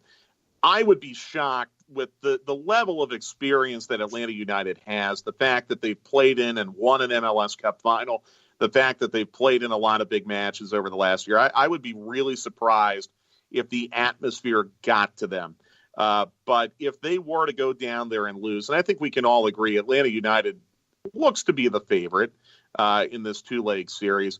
If they go down there and lose, it's going to have to be something external or an unforeseen injury or something like that, because everything we have seen with this first-choice group in the preseason has been very, very positive. So what other questions do you have coming into the season, having seen them out in California a little bit and kind of kept an eye on things? What other questions do you have? Nagbe aside, what else is on your list of questions? My big time is Anderson Aseddu on this team, and honestly, I think everything we've seen indicates that he's made about as strong a case as he possibly can. I know there is an issue about an international spot and some other things that might make it a little more challenging. But is Anderson Aseddu on this team? And if he is he consistently in the 18 for this team? To a lesser extent, how does Dion Pereira fit in? I felt like when we saw Dion Pereira, Jason, against Cal State Fullerton, we saw what he is absolutely capable of doing on the ball, and he can be a player that Atlanta United can really develop. That, to me, I think is the big mystery. And some of it centers around what's going on with Nagbe. But to me, from what we have seen since the Combine, and certainly what we saw in the very limited amount of preseason friendlies that were open to us in the media, it looks to me like Aseddu belongs. How do you fit him into this roster with the international spot right now? That, to me, is the biggest question, and we might get the answer to that on Thursday. I mean, if Aseddu, well, obviously, if he's in the 18 on Thursday, that means he's signed, right? Because Atlanta United has to be roster compliant by the time they play that first CONCACAF match. So if he's down there in Costa Rica and he's in the 18, then I think we will know. Yeah, we'll know he's signed for sure. The part about the roster compliance with CONCACAF, I mean, as we're learning with MLS, it's all gray areas anyway. We're pretty sure that he has to be roster compliant according to MLS rules to be able to play in this match. Your roster has to match your league rules. The weird thing here is that your league roster compliance deadline isn't until after the match. So is there a gray area that Darren Eales' former legal background might be able to help him in? Maybe so. But he'd definitely have to be signed to a contract because he right now is not under contract at all. Right. And Jason, don't you think, like, even if there was some gray area wiggle room to make it work for CONCACAF, don't you feel like you want to have all these wiggle rooms resolved? Because it's not that much longer before you play DC. I mean, you're playing them the following Sunday. Absolutely. So, I mean, it could work for a week, but there needs to be a little bit of finality to all of that. But I hope Anderson makes it. And if not, I'm sure he'll be with ATL UTD too. But I think Atlanta United got the steal of the draft, to be honest with you. We've heard nothing but positive things from soccer people internationally that we trust, people who knew him from Monmouth and UCLA. I think even Kevin Egan, who, you and I trust to a very high level, Jason, he said people have been glowing about Anderson Aseddu since the moment he was drafted. So, if he is signed, where does he fit? And is this someone who we're going to see in some starting 11s for Atlanta United, especially if they advance out of this round with Herediano and then they have to play Monterrey, because you're talking about a tremendous amount of matches in a very short span of time. Yeah, I think you're going to see Aseddu signed to a first-team deal. I think Amir Bashti, the second-round pick, I think he signs an ATL UTD2 deal. He stayed with the team throughout the whole camp in California. I think if they weren't going to keep him in the club, he probably would have left camp by now. So I think he signs a twos deal. Aseddu would probably sign a first-team deal. He might spend a good bit of time with USL. He might be loaned there because of that international slot issue at times. Early in the season, he might play some big games in MLS, because if you get past Herediano and you're looking at Monterrey the next week, you're going to have some tough decisions about your 18s and your lineups against D.C., against Cincinnati, and against Philadelphia as you're dealing with CONCACAF games. He's a player who I think could really benefit from that opportunity at that time frame. All right. Crests, sir. Good, bad, ugly. What's your GBU when it comes to favorite crests? Wow, favorite crests. I mean, Atlanta United is classic and clean and not busy. That is important to me. I really like Columbus's crest. I've actually liked all the crests they've had in the history of that club. I love their first one. I know it was a little bit different. The Village People.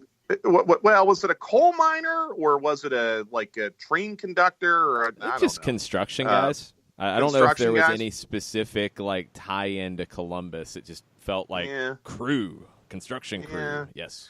I mean, they do a lot of road construction on I-70 in Columbus, so I guess that makes sense. My least favorite guys. This is easy, and I'm going to stay in MLS. The very first Kansas City Wiz Wizard crest right there. And here's the thing. I thought they had a really great kit. I love that it was colorful. I love that it was different. But the crest looked like something that was drawn up in an 8th grade art class. And it just, the lettering looked very cheap and hand-drawn. And it looked very, very low budget to me. I not an issue with the colors or the team name. I just thought that crest looked horrible. Never was a fan of that. Fair enough. Just make sure that Kansas City never played Dallas in the early days because you never want to whiz with a burn. No. No, God, no. Those were no good. No good at all. Honestly, the old MLS logo is probably something that I know this isn't a crest, but this is probably something I'd submit for the discussion. And I understand probably what the thinking was back in, 1994 or 5 when it was drawn up, because you wanted to have a little bit of symmetry with, Major League Baseball and the National Basketball Association. But to me, I just feel like that's another thing that could have been done a lot better. And they held on to that logo for a really, really long time. I thought the evolution of, I say evolution because Joe Patrick just posted the Colo Colo crest, and I got my words mixed up. Colo Colo crest is pretty awesome. Blame Joe Patrick. Yeah. Won't be the last time I do that, probably. You and me both, brother. I just I thought MLS could have done a little bit better with the league logo when they came in. I'm glad they went to what they have now. I think it's cleaner. It looks nicer. It's a little more unique. All right, Mike, we'll let you go. We'll be back with you on Wednesday as we probably get pretty deep into predictions of maybe lineups, of what tactics look like. We'll get heavy into Herediano on Wednesday when you join us. Thanks for joining us this morning. Yeah, thanks for having me, guys. Great talking to you. We'll be back right after this. Today's show is presented by Appolinsky & Associates, personal injury lawyers with over 30 years of experience, supporters of Atlanta United, Faction, and Inter-Atlanta Youth Football Club. If you've been hurt in a wreck, contact Steve today at steve@aa-legal.com or call in 24/7 at 404-377-9191. The initial consultation is free. A ranger station. I'd like to report a bear hug. Okay. I put out my campfire and Smokey Bear hugged me. So you drowned the fire, you stirred it, drowned it again, and felt that it was cold? Uh-huh. Yep, he's just letting you know you did good. Bear hug from Smokey Bear. Status update. I'm gonna let you go now. There are many ways to start a fire, but one sure way to put it out. Learn how you can do your part at SmokeyBear.com. Sponsored by the U.S. Forest Service, Ad Council, and your state forester. We know that every driver is different, and a one-size policy does not fit all. That's why Country Financial offers a variety of discounts, so you get the coverage you need and the savings you deserve. From good driver to good student, multi-policy to multi-car, we've got a discount to suit every driver. Call Jason Wright at 678-568-6871 today to see what you could save. On Facebook at Jason Wright Agency or by phone at 678-568-6871. Discounts vary by state. Policies issued by Country Mutual Insurance Company, Country Preferred Insurance Company, or Country Casualty Insurance Company, Bloomington, Illinois. Every hiring manager knows that a company is only as good as the people it's made from. So where do you find the best people? That may surprise you. Meet the grads of life. Young adults of unique determination and experience. An ideal fit for your company in an entry-level position, internship, or even mentorship. They might not have every qualification you typically look for, but they're exactly who your company needs. This is talent worth knowing about. Go to gradsoflife.org to learn how to find, cultivate, and train this great pool of untapped talent. Brought to you by the Ad Council and gradsoflife.org. Welcome back. Soccer Down here, February 15th edition. One more addition to the 4 designated player conversation. Alexi Lawless chimed in, and thanks to the Colonel for throwing it our way. Alexi Lawless tweeted, since the beginning, MLS rules were designed to be flexible to accommodate change and maximize opportunity. In a single entity, decisions are made for what's good for the collective. If MLS feels Gio staying with the Galaxy is good for the collective, history says they'll find a way. Completely agree. Completely 100% agree with everything Alexi said. My issue is that Gio staying with the LA Galaxy in this case is not good for the collective.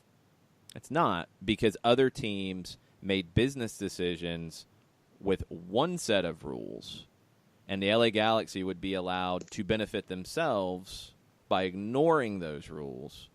I don't think it's good for the collective. If it sparks a conversation, as we just talked about with Mike Conti, where league rules change down the road, league rules adapt, evolve, you add a 4th designated player, you increase the level of salary that TAM can be used to buy down, whatever. If you do different things with that, okay, that's fine. But doing it now in the way that this could get done is not good for the collective, because what I feel like the counter to it is, okay, you keep another top player in the league, that's good for the collective. Okay. You have done big time damage to the idea of competitive balance. And the trade-off, I don't think is even. I don't think you're winning in allowing the Galaxy to restructure Giovanni Dos Santos' deal, or keep him in the league, or keep him in LA, or whatever that is.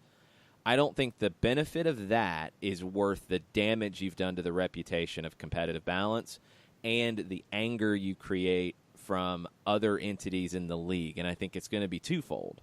It's going to be other clubs and other leadership of those clubs. And if you allow the Galaxy to restructure this deal and Giovanni Dos Santos basically gives up guaranteed money, the Players Union is not going to be happy about that. Players unions in any sport do not like to see their clients take less money. They're not going to be happy about that. And you're about to negotiate a new CBA. Just saying, the trade-off I don't think is worth it. So I agree with Alexi that the league's going to do what's best for the collective. That's the single entity situation, 100%.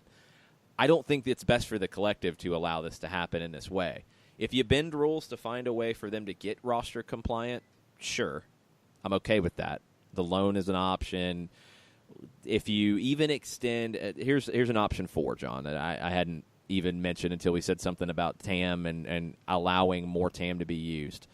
If you allow them to use more allocation TAM, discretionary TAM, whatever they need to do to buy down Alessandrini's deal, which is 1.8 last year. Let's say it's around that for this year. So you're going to allow them to use $300,000 extra of that to buy him down, to make him not a designated player. That would be as far bending things that I think still fits what's good for the collective. I'm okay with that one. I don't like it. I'm okay with that. You can't allow Giovanni's contract to get restructured in that way because you're going to upset the union. You can't just allow them to have 4 designated players. There has to be something here, you know? Yep. No, the salary situation reminded me of Alex Rodriguez when he was a free agent, when you were mentioning what was going on with Gio, where you had the deal on the table and it was I'm trying to remember in dealing with Texas and Boston and the Yankees. And I think one of them and he went with the less money deal, and that annoyed the MLB Players Association at the time. Yeah, that's a little different because you could make a choice to take less money to go to a winner. You could make a choice to take less money to go to because he wasn't currently employed. There's different ways you can rationalize that one. But to take $6 million contract and say, well, I'll take 1.5 and I'll take less money over the term of the deal, but to get more years, that's not something the union's going to back. I mean, let's go back in Atlanta sports history. Tom Glavine was the players' representative for the Braves. He was a free agent. He took a deal with the Mets. More money. I don't think he necessarily wanted to go to the Mets because at that time you're leaving the Braves, which we know what they continued to do without him. Yep. He took it, and it was kind of hinted at the time that he was somewhat pushed into taking it because as a players' union rep, he couldn't take less money. That's a bad precedent to set. There's so many different wormholes that this can go down that can really create some bad situations. So that I agree that the league will always bend the rules. It's a single entity it can to benefit the collective. I think Alexi's dead on there. I don't think this benefits the collective if you create a bigger fight with the players union or you anger a bunch of other teams who have tried to do things the right way and made business decisions along those lines. I think it opens up more problems than it actually benefits that collective if you just allow it. So I want to see how they wiggle out of it. Trains went full MLS narrative and tried to tie in the Don Garber contract extension to this. Yep. That's a lot of MLS narrative, Trains. I'm not going to go down that road because I think Don Garber deserved the extension. I don't think the Galaxy are the only ones who would be in favor of that. I think a lot of owners and clubs around the league would be in favor of it. He's been a good thing for the league. He's only the second commissioner they've ever had, and he took them from the contraction decision to go back down to 10, brought them back to 26 teams next season. I think he's done a lot of good things. Has he gotten every decision right? No commissioner does. And in this scenario, as Alexi hints at, you have a single entity situation where the commissioner can bend some rules or make some new rules or sign off on it at least. Is he involved in this discussion? I don't think so. But he's going to ultimately rubber stamp it. Be the face of the discussion and the face of the decision. Maybe not. But he's going to rubber stamp it. He's going to agree to it, whatever is done. And that will put some heat on him, as any decision in the league does. I don't think these two things are related. I'm not going to go that far into the MLS narrative foxhole with you, Trains. No, I fail to see how this current situation and any possible tweak could be good for the collective. For me, this is someone who's waited to the bitter end and is forcing a hand. It benefits one team and one team only because of the time frame that we're talking about. Once again, if this was done a lot earlier in the discussion, if this was done in the off season, end of the season, you make the decision, okay, here's how we're going to adjust this rule. But the Galaxy is forcing a hand here, and it can only benefit the Galaxy in a number of different ways. I fail to see how this benefits the collective in the short term with an immediate decision. Yeah, it's a bit of an issue. All right, before we go to break, John, what's your favorite crest off the top of your head, or one of your favorites? It doesn't have to be your absolute favorite. Swansea City, but that's okay, personal. You're a fan. What's one that you're not a fan of? Aldershot Town. Okay, you're going to have to share with everybody. You're going to have to share with the SDH collective so they can see this. Yeah, I will. And they used to be referred to, Aldershot Town used to be referred to as the Rising Phoenix. And I think they're now in the National League after several relegations. 22nd in Conference Premier. And they used to be just the Rising Phoenix. So think of the Atlanta Resurgence logo. Yeah. The Phoenix, except that it's just the white outline of it against a blue background. They've gone from being the Rising Phoenix to just being referred to as the Shots. So there are so many word plays that you can take with that Rising Phoenix, but you're just the Shots now. And that's one of my favorites. One of my favorites is Club Tijuana because it has a dog, the famous hairless Xolo, dog. the hairless dog. The Xoloitzcuintles Quinteles de Caliente. I probably butchered that. I'm sorry. It's a really tricky pronunciation of Staring the at my scarf right now. Xolos name and what the dog is referred to in Mexico, but it's a dog in a logo. I'm going to be a fan of that no matter what. Vamos Xolos. I am on board with this. I like it. There you go. My least favorite that Jarrett signed off on as one of his favorites now is a club. Let me get this right.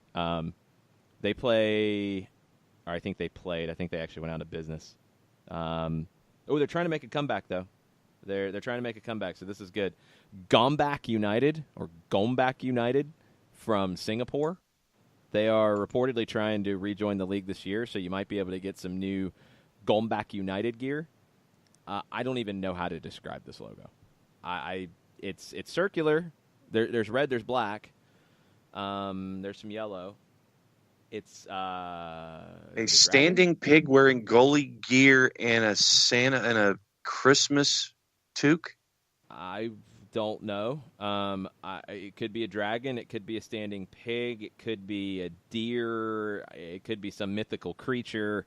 I have no idea what is going on when this logo was created, but it is so mind-boggling.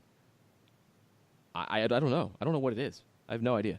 I'll retweet those here in just a minute. If you haven't seen the Xolos logo and the Gombak United logo, I will share those here in just a minute. We'll get into some of your submissions as well. Tweet at us at Soccer Down Here. Favorite logos, crests, least favorite, things you hate in logos and crests. This was all sparked, obviously, by Nashville SC's reported, rumored, leaked logo for MLS that Planet dropped. Fitness wants their logo back. That's kind of harsh. Lids.com was at fault again here on this one. People found it on the Lids website, and it was on a hat, and people are talking about it. So that's what sparked this whole conversation. Go find that one if you haven't seen it. It has been removed from the Lids.com website, so that makes you think that it's probably true. But favorite or least favorite or absolutely despised logos and crests in the world of soccer, share them with us on Twitter at Soccer Down Here. We'll get into your submissions after this.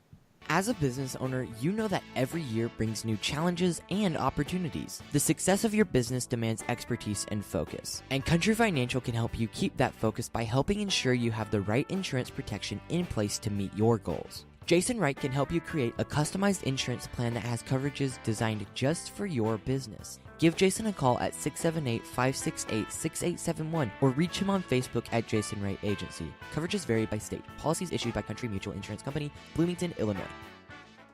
Got issues with youth or high school sports? Positive Coaching Alliance can help.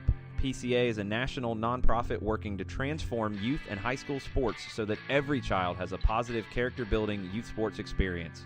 PCA provides live and online workshops to train double-goal coaches whose first goal is winning and whose second, more important goal is teaching life lessons through sports. PCA also has workshops for parents and high school student-athletes. For more information, please visit positivecoach.org. If you've been hurt in a car wreck, contact my friend Steve Apolinski of Apolinski & Associates. He's been representing individuals for over 30 years throughout Georgia and Alabama. Email him at steve@aa-legal.com or call him 24/7 at 404-377-9191. The initial consultation is free.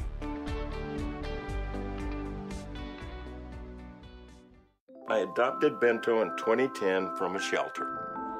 This cat makes me make art. He's always motivating me to draw pictures of him. He just is motivating artistically. He's my best friend, but a lot of people know him as Keyboard Cat. Keyboard Cat, YouTube star and shelter pet. Amazing adoption stories start in shelters. Start yours today. Visit theshelterpetproject.org to find a pet near you. Brought to you by Maddie's Fund, the Humane Society of the United States, and the Ad Council. Welcome back. Friday Flashback Edition, and we're looking back at some of our favorite logos, some of our least favorite logos. Katie Weaver kind of killed it really early on with the link to Bands FC. If you've not heard of or seen Bands FC, they're awesome. They're amazing. I need to get like whatever gear they have, whatever stuff they have that I can get. I'd like it to get it because it's awesome. They take musical groups and make soccer logos out of them, and usually playing off of an existing logo. Her favorites that they've done are the Beastie Boys, Echo and the Bunnymen, and Kaiser Chiefs, which kind of makes sense because they're named after a soccer team, which was named after a team from Atlanta, Georgia, which is crazy, but it's the case. So Bands FC, highly, highly, highly recommended following them. They post some awesome stuff. Very, very cool stuff. Percy Herrera was one of the first ones in with Friday Flashback submissions. And let's see. So, like the Layu from the biggest rivalry in Peru. And I'm wondering if Percy's personal team preferences have anything to do with this. So the Lau is classic. It is a U in a circle with what cream color behind it, and it's a red circle, and it's a red U. Yep. It's very simple and timeless. I'll agree with that. I don't know if I'd put it on my best unless there is a personal connection, Percy. Alianza Lima, not a fan. Percy doesn't like it. Looks like a 15-year-old just learned Photoshop. Way too busy. It's a little weird because it has Alianza at the top. It has Club and Lima on either side in different orientations vertically. The actual crest part of it, if you take the words out of it, is fine. It's navy and white, and there's stripes in it, and there's some crowns and a star at the top part of it. It's okay. Percy, I need to know where your allegiances lie. I don't really like either logo. Sorry. I'm not a big fan of either one. This is the first rabbit hole I've gone down with Bands FC. I'd never heard of this until today. I've mentioned it before because they're awesome. John Dolazar has one, and this is a new one, and I agree with John on this one. Green Bay, their new USL League 2 team, the Voyagers, incredible classic-looking crest. Yeah, that's a good one. That's really good work from a modern logo.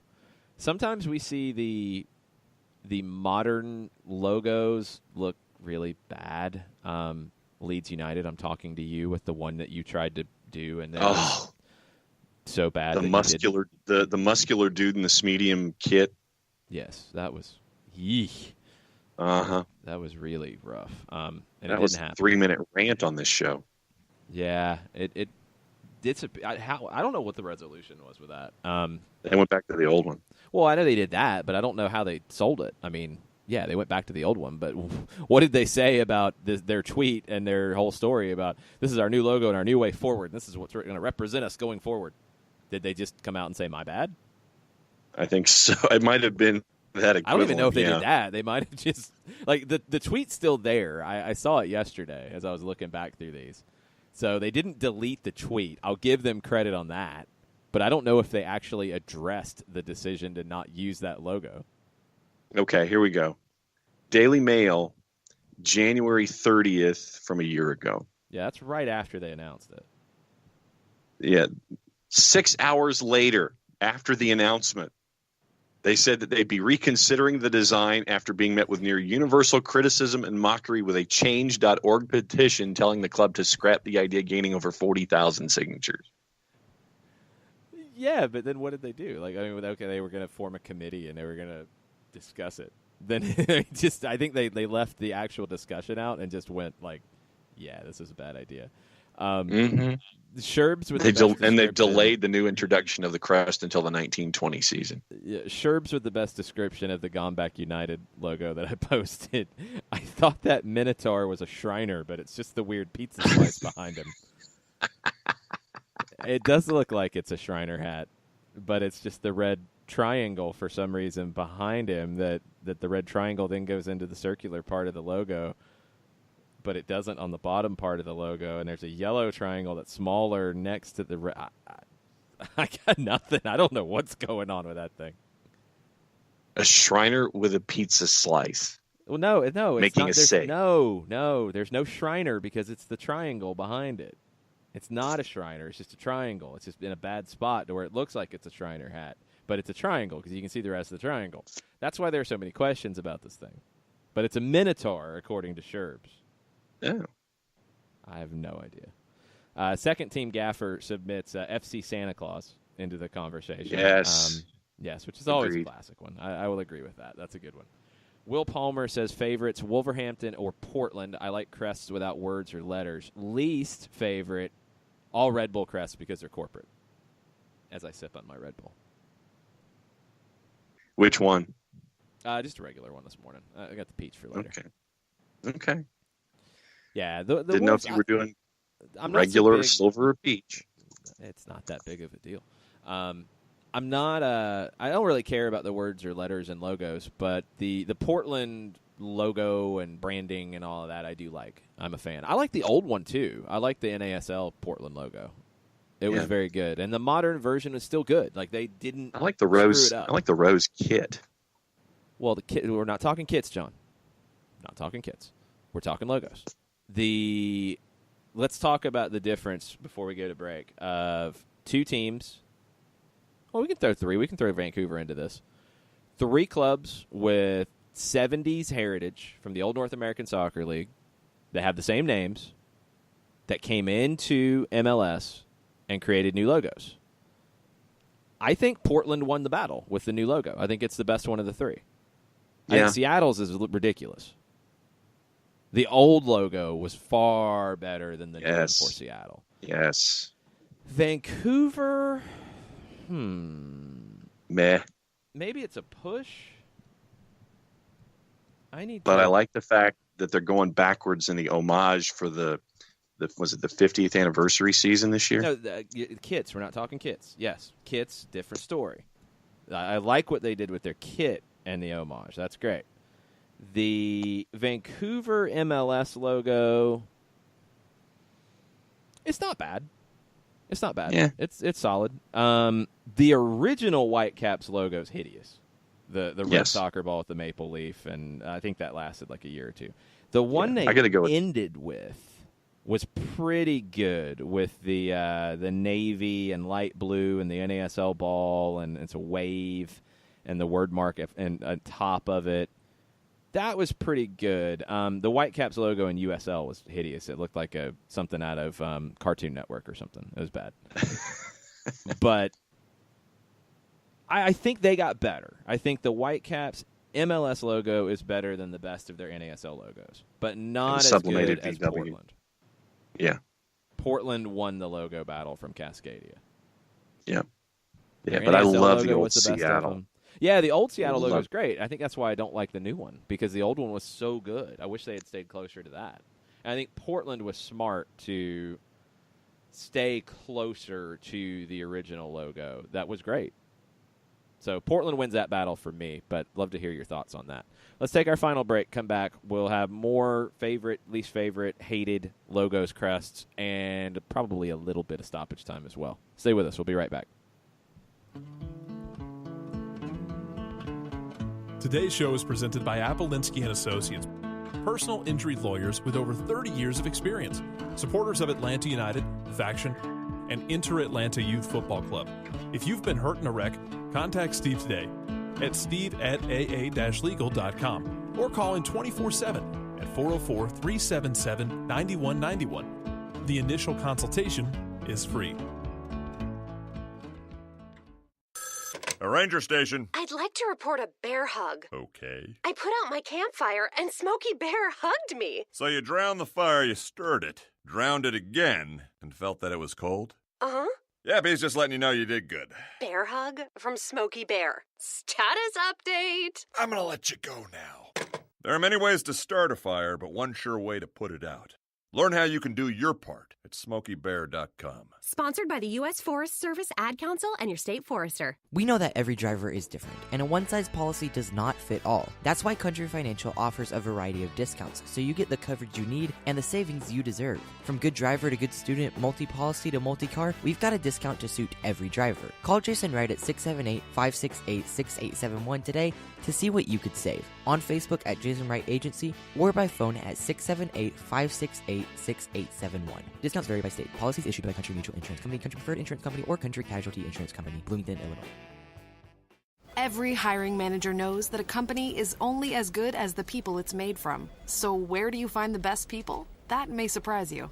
Meet the grads of life. Young adults of unique determination and experience. An ideal fit for your company in an entry-level position, internship, or even mentorship. They might not have every qualification you typically look for, but they're exactly who your company needs. This is talent worth knowing about. Go to gradsoflife.org to learn how to find, cultivate, and train this great pool of untapped talent. Brought to you by the Ad Council and gradsoflife.org.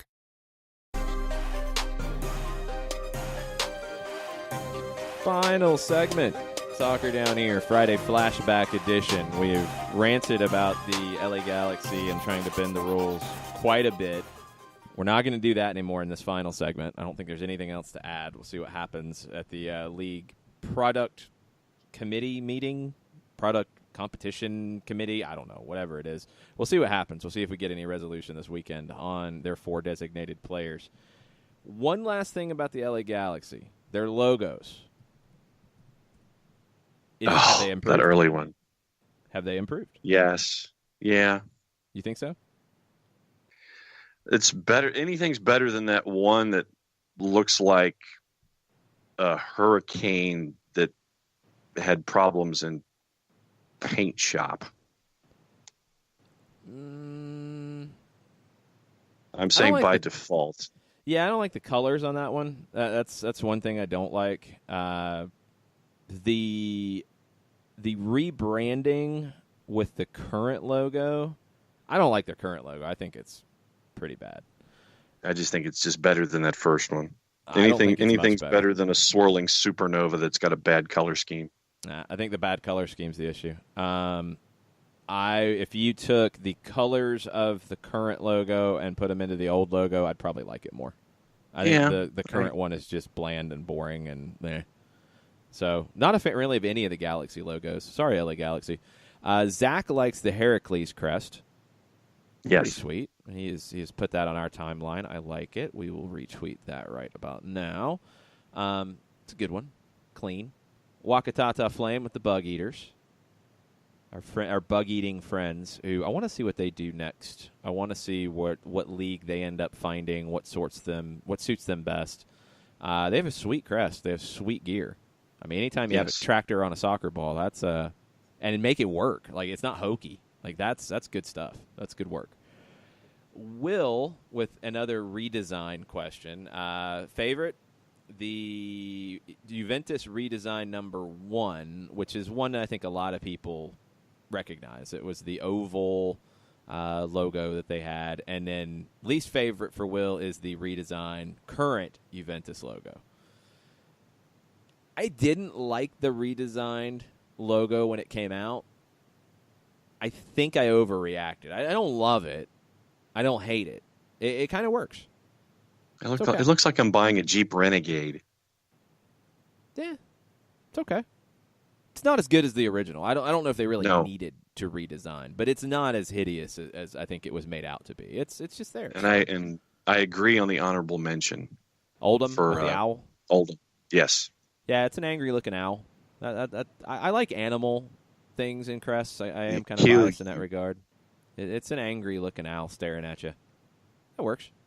I'm okay with that. I'd like to see their mascot, if they have one. Do they have a giant owl? Do they have a guy in an owl outfit? Efforting.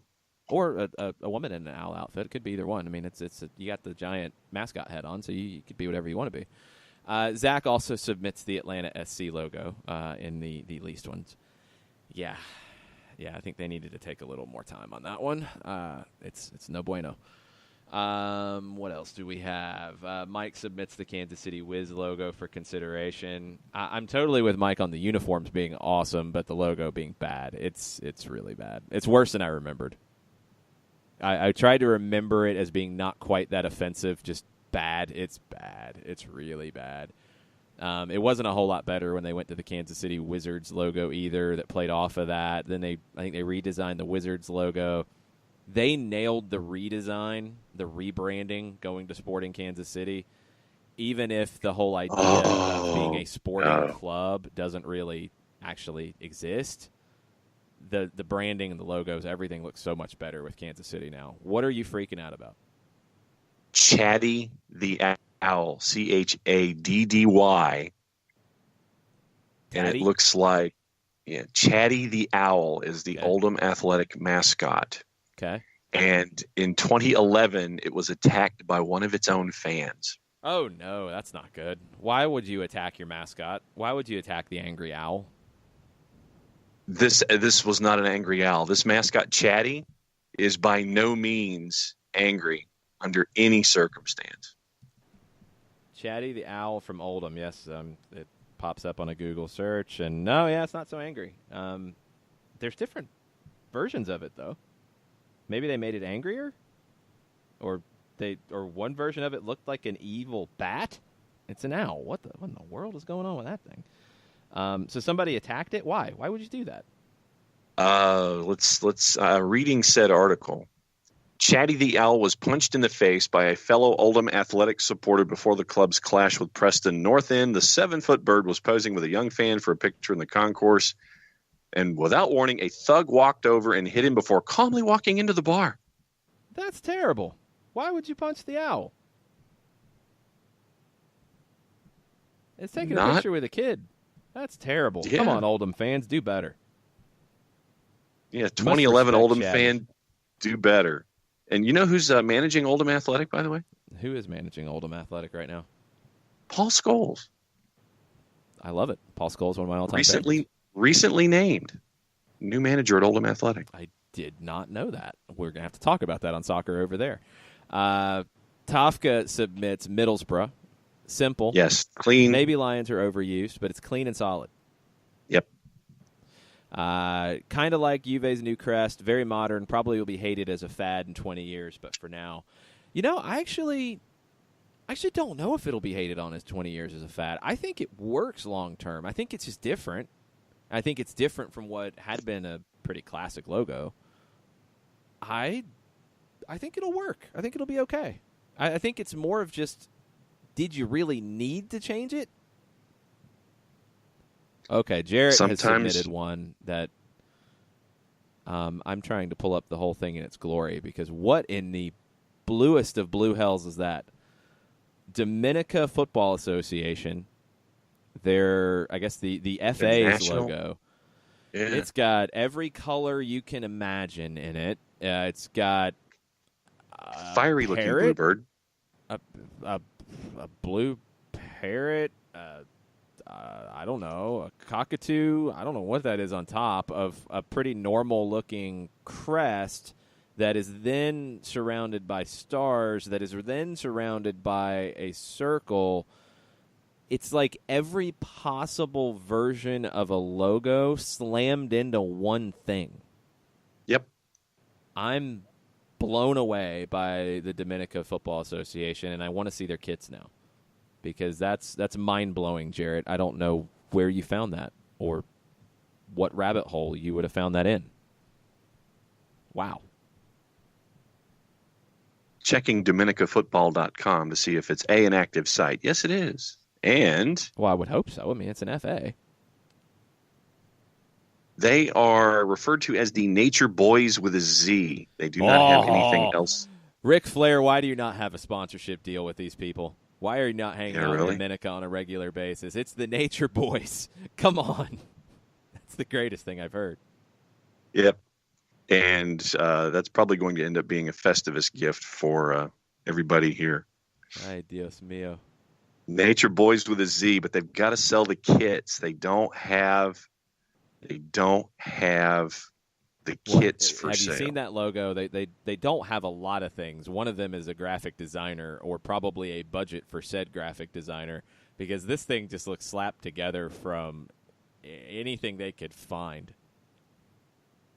It's amazing. We've retweeted it. So if you were listening and want to have your mind blown, check out the Dominica FA's logo because, wow, you And think in US Dominica, soccer by logo the is way, something. apparently Team High Voltage are the champions of the domestic league. Yeah, you get So some you of have those. the- I mean, Trinidad You and have the Tobago. Nature you have, Boys, and Team High Voltage. well, maybe they're old WCW fans, but you get Joe Public in Trinidad and Tobago as one of the top teams. You have some names like that. That happens. That's not as mind-blowing, but that logo is absolutely mind-blowing. Yeah, we'll see if we get Wacky any Rollers more logos. FC in What? Dominica. Wacky Rollers FC is a team in Wacky Dominica. Rollers? Uh-huh.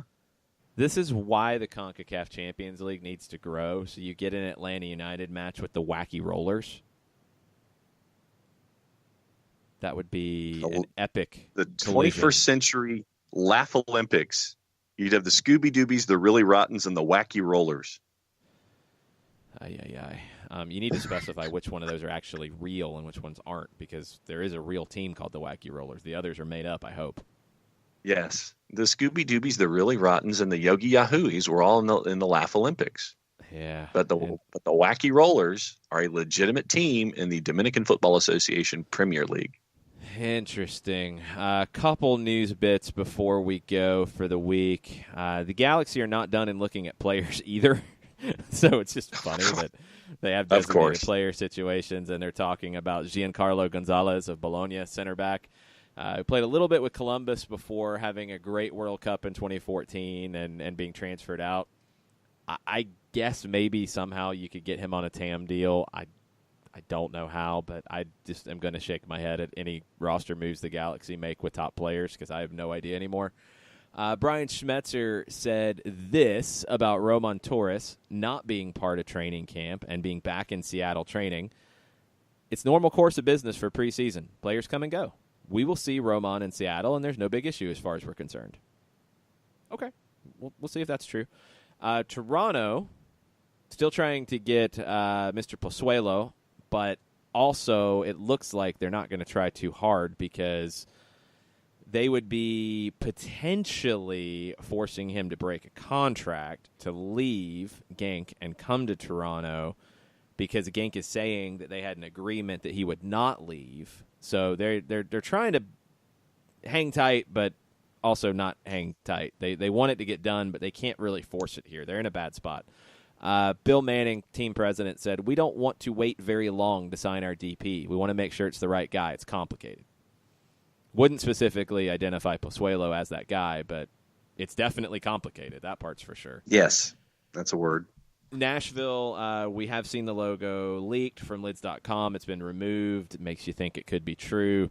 They've made some moves off the field. They have hired former agent Ali Mackay as their assistant general manager and former MLS defender Chance Myers as their chief scout as they beef things up to get ready for MLS in 2020. They have an event, I believe, February 20th, which would be next week. Yep. That a lot of people are thinking will be the unveiling of that new logo and of the branding for MLS and really start pushing that push to MLS. It'll start taking place over the next year. They have a USL season to deal with first, and they'll be heading down to Birmingham to face Birmingham Legion in a friendly tomorrow over in Birmingham. Is that at the BBVA Compass Stadium at UAB? I know they're working on it. I don't know. They're still working on BBVA. Yet. They're close.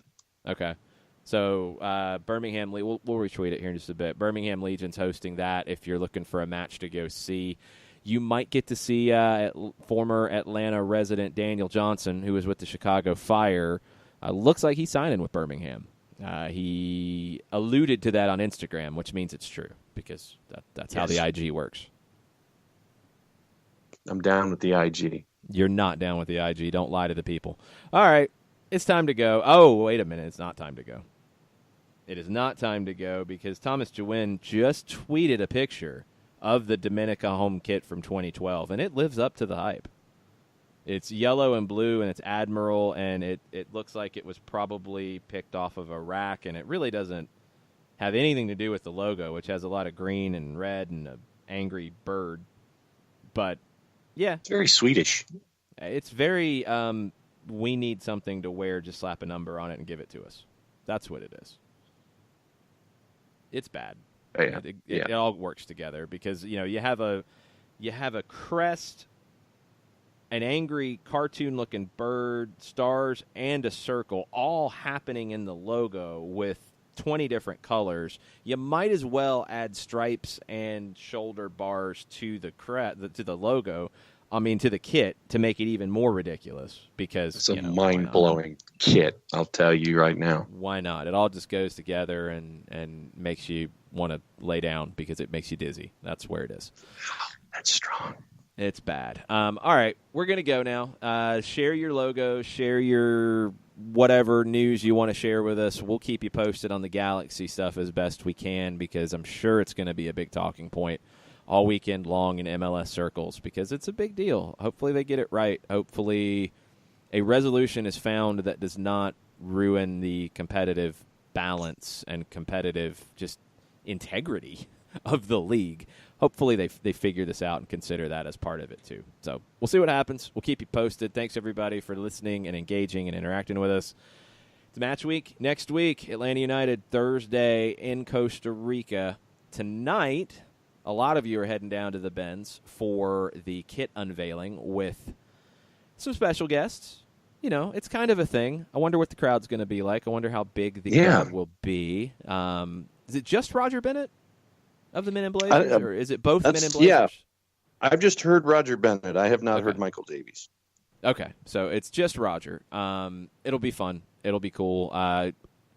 There's a pretty good chance you know what the kit looks like. I don't think it's going to be a massive surprise, but I think it will sell like hotcakes. So make sure you have your cash and or card available if you are take your card and be patient or buy early. Yeah, I don't think you can buy early. I think you're pretty much limited to when they allow you to buy it. No, but so I mean, get in line. Walking in the door as opposed to waiting after the reveal. They're not going to allow you to buy it when you walk in the door because they haven't unveiled it yet. They have to unveil it. Then they sell it. So you can't get it as you walk in the door. That's impossible. So exercise your patience. Sprint to the line and get in line and then be patient because it's going to be a lot of sales. Hopefully they have enough kits. We'll share your thoughts on that with us tonight. We'll retweet those as well. Thanks, everybody. We appreciate it. It's been fun. We'll get ready for Herediano next week. Mucho plata, y'all. Mucho plata, y'all.